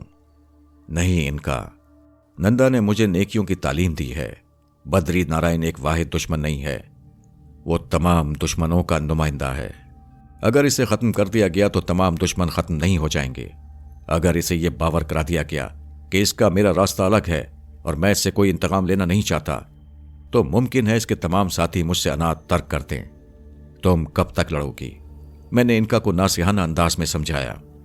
ओ जमील, क्या तुम्हारी आंखों पर धुंध छा गई है? वो बद्री नारायण है, इनका ने गुस्से से कहा। वो न जाने क्या क्या तकरीर करती रही। मैंने उसकी बातों से ध्यान हटा दिया। बद्री नारायण से मेरी नजरें चार थीं। उसके दोनों साथियों के तेवर भी बेहद खतरनाक थे। मैंने उन्हें नजरअंदाज करके आगे बढ़ना चाहा तो मुझे अपने पीछे से बद्री नारायण की तंज भरी आवाज सुनाई दी। अरे श्रीमान जमील अहमद खान, कहां चले? बड़े भाग्य हमारे जो आज तुम्हारे दर्शन हो गए। मेरे कदम खतरा सूंघ कर वहीं ठहर गए, लेकिन मैंने उसकी बात का कोई जवाब नहीं दिया। मेरी खामोशी से शय पाकर वो बोला, इतने साल कहां रहे महाराज? क्या अपने पुराने सेवक को भूल गए थे? ये मैं हूं महाशय, मैं बद्री नारायण। सुना तुमने? मैंने अपने होंठ सख्ती से भींच लिए। बद्री नारायण और बेबाक हो गया। ये तुमने अपने शरीर से किस नारी को लगा रखा है महाराज? ये जीवत है या स्वर्गवासी हो गई? बद्री नारायण, मैंने पलटकर अपना गुस्सा जब्त करते हुए मुलायमत से कहा, इस चूहे बिल्ली के खेल को बहुत साल हो गए, अब इसे बंद हो जाना चाहिए। मैं यहां से जा रहा हूं। अगर तुम ये समझते हो कि मेरे यहां से जाने में मेरे किसी खौफ को अमल है तो अपने तौर पर यही समझ लो। अगर तुम तमाम बातें भूल जाने और अपनी राह इख्तियार करने का तरीका मुंतखब करते हो तो मुझे तुम्हारे इस फैसले से खुशी होगी। अगर तुम पिछली बातें दोहराने और जख्म कुरेदने का इरादा रखते हो तो मैं बताऊं कि तुम्हें मायूसी होगी। आज ये कैसी बातें कर रहे हो जमील अहमद खान? बद्री नारायण के लहजे में जहर था। हम तो बहुत दिनों से मायूस हो रहे हैं। पिछली बातें इतनी जल्दी कैसे भुलाई जा सकती हैं? यह तो कोई बात ना हुई। मैं तुम्हारी पिछली नाकामियां गिनाना नहीं चाहता। मैं तुम्हें एक मौका देता हूं। तुम मेरे बारे में एक दफा और सोच लो। अभी वक्त नहीं किया। वक्त की बात छोड़ो, इससे अच्छा समय कब आएगा? ये सुंदर नारी नाहीद है। जमील, ये तुम्हें क्या हो गया है? इसका सर कुचल दो। इनका तिल मिलाकर बोली, क्या इस कमीने से तुम्हें कोई नरमी की तवक्को है? बद्री नारायण, मैंने इनका को जवाब देने के बजाय बद्री नारायण को मुखातिब किया। तुम मेरे शरीफाना रवैये से गलत नतीजा अखज़ कर रहे हो। दबी हुई चिंगारियों को हवा दोगे तो शोले भड़क उठेंगे। शोले तो बहुत भड़के हुए हैं। अब बहुत हो चुका खान साहब, समय बीत चुका है। बद्री नारायण ने धमकी आमेज अंदाज में कहा, तुम चारों तरफ से घिर चुके हो। यह श्री गोपाल दास का आश्रम है। सपनों की बातें ना करो बद्री नारायण। मुझे गुस्सा ना दिलाओ। मेरे दिल में कोई बुराई नहीं है। क्या तुमने इस बात पर गौर नहीं किया कि मैंने इतने दिन कहां गुजारे हैं? मेरे गुरु ने मुझे बहुत कुछ सिखा दिया है। लेकिन उसने मुझसे वचन लिया था कि अहिंसा, त्याग और अफू का दामन ना छोड़ूं। मेरे लहजे की नरमी पर कमजोरी मामूल ना करो। तुम एक महान पुजारी हो बद्री नारायण, जाओ अपनी इबादत करो, मैंने दुरुस्ती से कहा। उसी वक्त मेरी आंखों ने बद्री नारायण के पैर देखे जो मेरा रास्ता रोके खड़े थे, और बद्री नारायण और उसके साथियों के इशारे के मुंतजिर थे। मैं इसके सर पर जा रही हूं, तुम इसे अब दोष देते रहो। इनका मेरे हुक्म के बगैर मेरे सर से उतर गई। उसी लम्हे बद्री नारायण की आवाज गूंजी, आहा इनका देवी, नमस्कार, प्रणाम। अरे देखो ये कौन मेरे सर पर बैठा है, इनका रानी। बद्री नारायण ने अपने दोनों साथियों को देखकर अपने सर की तरफ इशारा किया। अब इनका तुम्हारा कोई दांव नहीं चलेगा। मैं एक बार मरघट में तुम्हारा अधिकार देख चुका हूं। इनका उन तीनों के सरों पर गई और तीनों बारी बारी उछले। बद्री नारायण हवास बाख्ता सा हुआ और उसने अपने साथ खड़े हुए दोनों पंडितों को उंगली उठाकर इशारा किया। अचानक वो सारे बैर मुझ पर टूट पड़े और मैं औंधे मुंह गिर गया। खून की एक बारीक सी लकीर मेरे होंठों से निकली। मैं उठ खड़ा हुआ तो उन बैरों ने दोबारा मुझ पर हमला करना चाहा, लेकिन इस बार वो कामयाब नहीं हो सकते थे। मैं खड़े खड़े इर्तिकाज में चला गया। मेरी आंखें एक समत मरकूस हो गई थीं। असल में मुझे खुद से ज्यादा नाहिद की फिक्र थी और मैं हर मुमकिन तौर पर इस मुकाबले से पहलू तही करना चाहता था। मुझे मालूम था कि इनका बद्री नारायण के सर पर जाकर कोई खास कारनामा अंजाम नहीं दे सकेगी। मुझे यहां से फौरन चला जाना चाहिए था। उनकी आंखों पर धुंध छा जाने से मेरे जाने का रास्ता साफ हो सकता था, लेकिन वो आम आदमी नहीं थे, पूरी तरह मोहतात और मुस्तैद थे। इनका बेबसी के साथ मेरे सर पर आ गई। मैंने नंदा की आत्मा से माजरत चाही और नाहिद को उठाते उठाते मैं बद्री नारायण के बहुत नजदीक पहुंच गया। मैंने उसे हिकारत भरी नजरों से घूर कर देखा। बद्री नारायण किसी कदर पीछे हटा और मुझसे कहने लगा, हम तुम्हें किसी भी समय नर्क पहुंचा सकते थे, लेकिन काली के तमाम पुजारियों के सामने तुम्हारा बलिदान होगा तो हमारे कलेजों को ठंडक पहुंचेगी। बद्री नारायण, तुम मुझे तशद्दुद पर उकसा रहे हो। तुम अपनी शक्ति से काम नहीं ले रहे हो। पूछो इससे कि मैं तुमसे नरमी का बर्ताव क्यों कर रहा हूं। अब मैं तुम्हें क्षमा नहीं करूंगा। मैं तुम्हारे सामने हूं, तुम मेरा कुछ नहीं कर सकते। बुलाओ अपने बैरों को, महापुरुषों को, पहुंचाओ मुझे नर्क में, मैंने गरजदार आवाज में कहा। मेरे लिए इन इश्ताल अंगेज बातों के बावजूद अब भी यही सूरत बेहतर थी कि मैं इनसे किसी मामले में ना उलझूं। वो तीन थे और मेरी किसी गफलत से फायदा उठाकर कोई ओछा वार कर सकते थे। मैंने नाहिद को अपने दूसरे कंधे पर डाल लिया। वो मुस्कुरा रहे थे। बद्री नारायण जी, ये मूरख इस तरह काबू में नहीं आएगा। इनका देवी भी इसके साथ है। इसके बैर जकड़ लो और अंदर से सेवकों को आवाज दो। जगदीश ने बद्री नारायण को मशवरा दिया। बद्री नारायण ने कोई मंत्र पढ़कर मेरी तरफ फूंका, लेकिन मैं अब हर इक़दाम पर तैयार था और पूरा अमल करने के लिए आमादा भी था। वो मेरा बाल बीका ना कर सका। फिर उसने मेरी जबान बंद करना चाही, लेकिन इसमें भी वो कामयाब ना हो सका। उसने मुझे अंधा करना चाहा, लेकिन वो मेरी एक जगह ठहरी हुई आंखों तक पहुंचने में नाकाम रहा। मैं साकित व जामिद अपनी जगह खड़ा था, जैसे मैं गोश्त पोश का इंसान नहीं हूं। महापुरुषों, मैंने अपनी आवाज गंभीर बनाकर कहा, महापुरुषों, तुमने शायद मेरी बातें ठंडे दिल से नहीं सुनी। हालांकि मैंने जो कुछ कहा था सच्चे दिल से कहा था। मेरा और बद्री नारायण का झगड़ा पुराना है। मेरा तुमसे कोई झगड़ा नहीं है। मैं खून खराबे से बचना चाहता हूं। तुम लोग क्यों दरमियान में आते हो? लेकिन मेरा जुमला नामुकम्मल रहा और मुझे महसूस हुआ जैसे मेरे सर से कोई चीज गिरा दी गई हो। उन्होंने इनका पर हमला किया था। इनका पूरी तरह चौकन्ना बैठी हुई थी। एक पत्थर का मेरे सर पर पड़ना था कि इनका ने उसे उठाकर मेरे हाथों में दे दिया। मैंने उसे बद्री नारायण को वापस करते हुए कहा, यह बहुत छोटा है। मैं उनके वार सह रहा था और उन्हें नाकामी हो रही थी। मुझे किसी ऐसे मौलिक वार का इंतजार था जो मैं आसानी के साथ उनकी तरफ वापस कर सकूं। इनका की बेचैनी बढ़ती जा रही थी। वो बार बार मेरे सर से उतरती थी और फिर आ जाती थी। बद्री नारायण, मैं चाह रहा हूं, लेकिन जल्द ही तुमसे मेरी मुलाकात होगी, मैंने नर्म लहजे में कहा और फिर दरवाजे की समझ जाने लगा। ठहर जा डस्ट, तू नहीं जा सकता। जगदीश मुंह से कफ निकाल ले मेरी तरफ दौड़ा और मेरे सामने आकर खड़ा हो गया। मैंने उससे पहलू बचाना चाहा, लेकिन मेरा जिस्म अपने जिस्म से मस हो जाने के बाद वो आपे से बाहर हो गया। उसने एक जन्नाटेदार तमाचा मेरे गाल पर रसीद कर दिया। मेरी आंखों में खून उतर आया इनका का बुरा हाल था। वो दूसरा हाथ उठाना चाहता था कि उसका हाथ वहीं रुक गया। मैं टिक गया। वो एक चीख मारकर जमीन पर गिर पड़ा। उसी लम्हे इनका मेरे सर से उतर गई। मुझ पर गैस व गजब ने गलबा पा लिया था। इनका ने जगदीश के सर पर पहुंचकर उसे बेदम कर दिया। मैंने जल्दी इनका को वापस बुला लिया क्योंकि वो लम्हों में मेरे अताब से झुलसने वाला था। फिर मैं बद्री नारायण की तरफ मुड़ा। देखा तूने वो कमीने?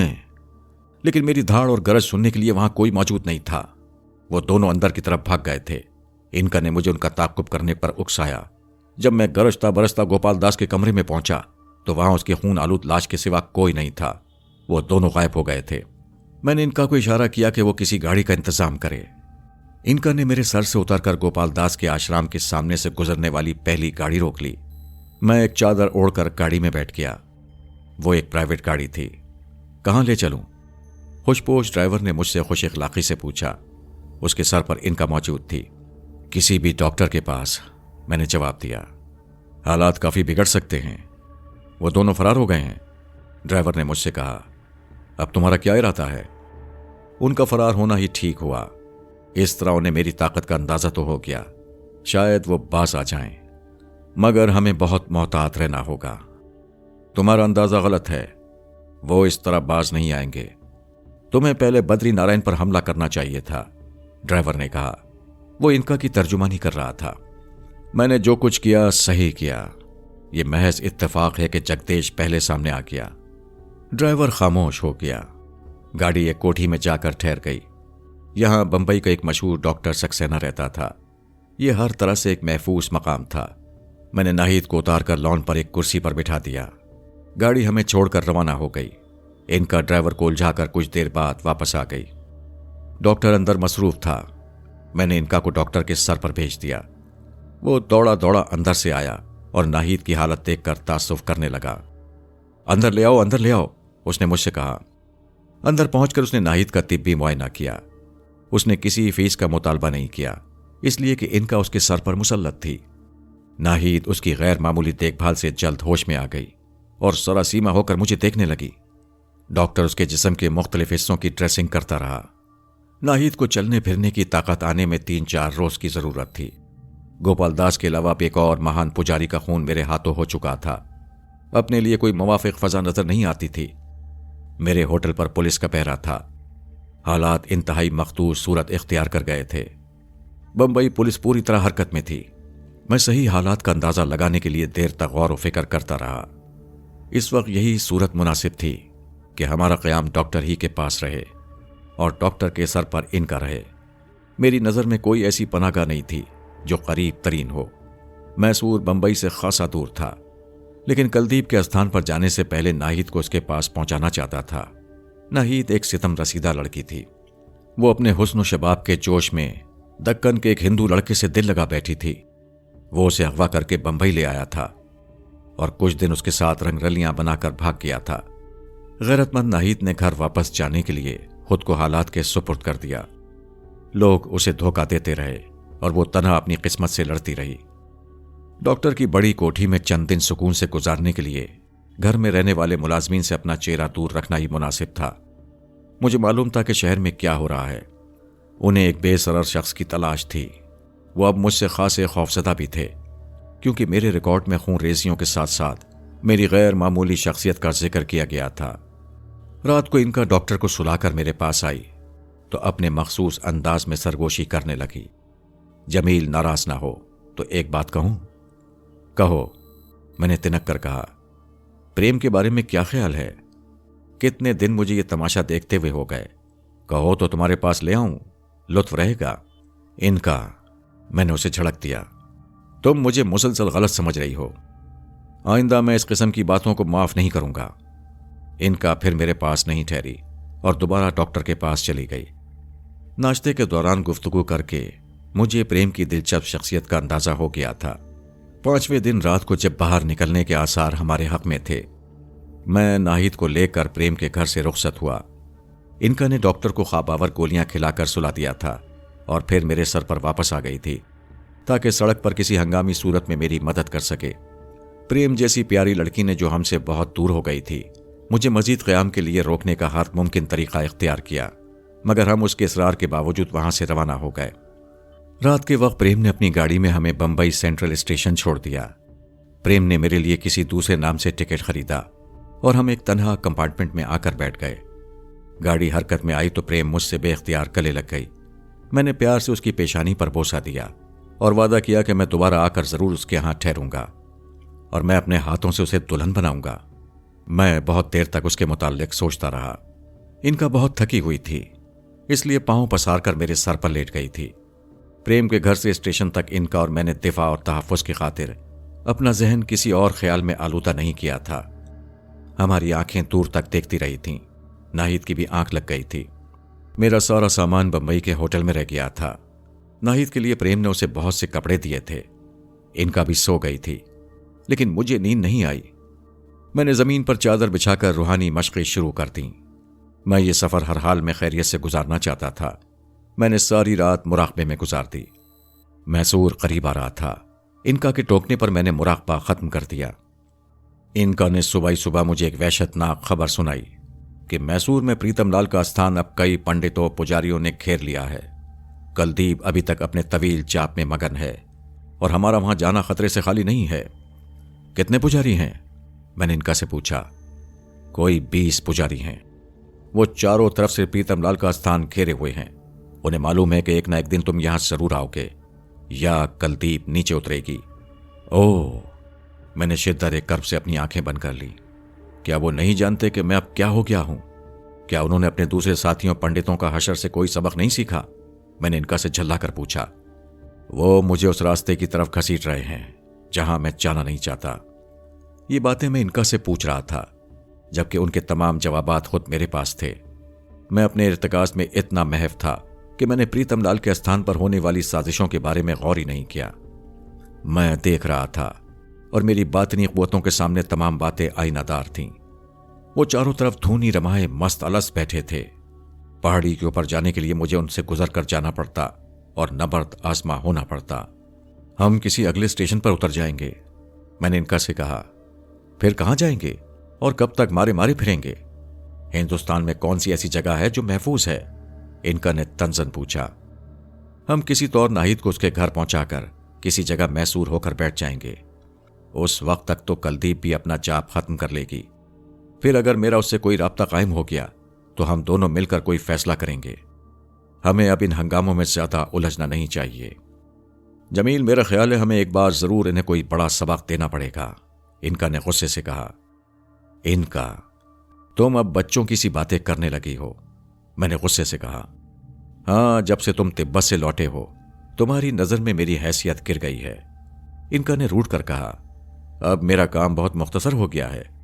तुम्हारे लिए गाड़ी फराहम करना और तुम्हारी मदद के लिए मुलाजिम मुहैया करना। तुम औरतों की सी बातें कर रही हो। अगर तुम मुझसे घबरा गई हो तो मैं खुशी से इजाजत देता हूं कि तुम मेरे सर से चली जाओ। जमील, इनका बसूर कर बोली, क्या तुम वाकई इतने संगदिल हो गए हो? इनका, तुम समझती क्यों नहीं हो कि अब मुझे दुनिया के लहू लहाब खून और इंतकाम में मजा नहीं आता।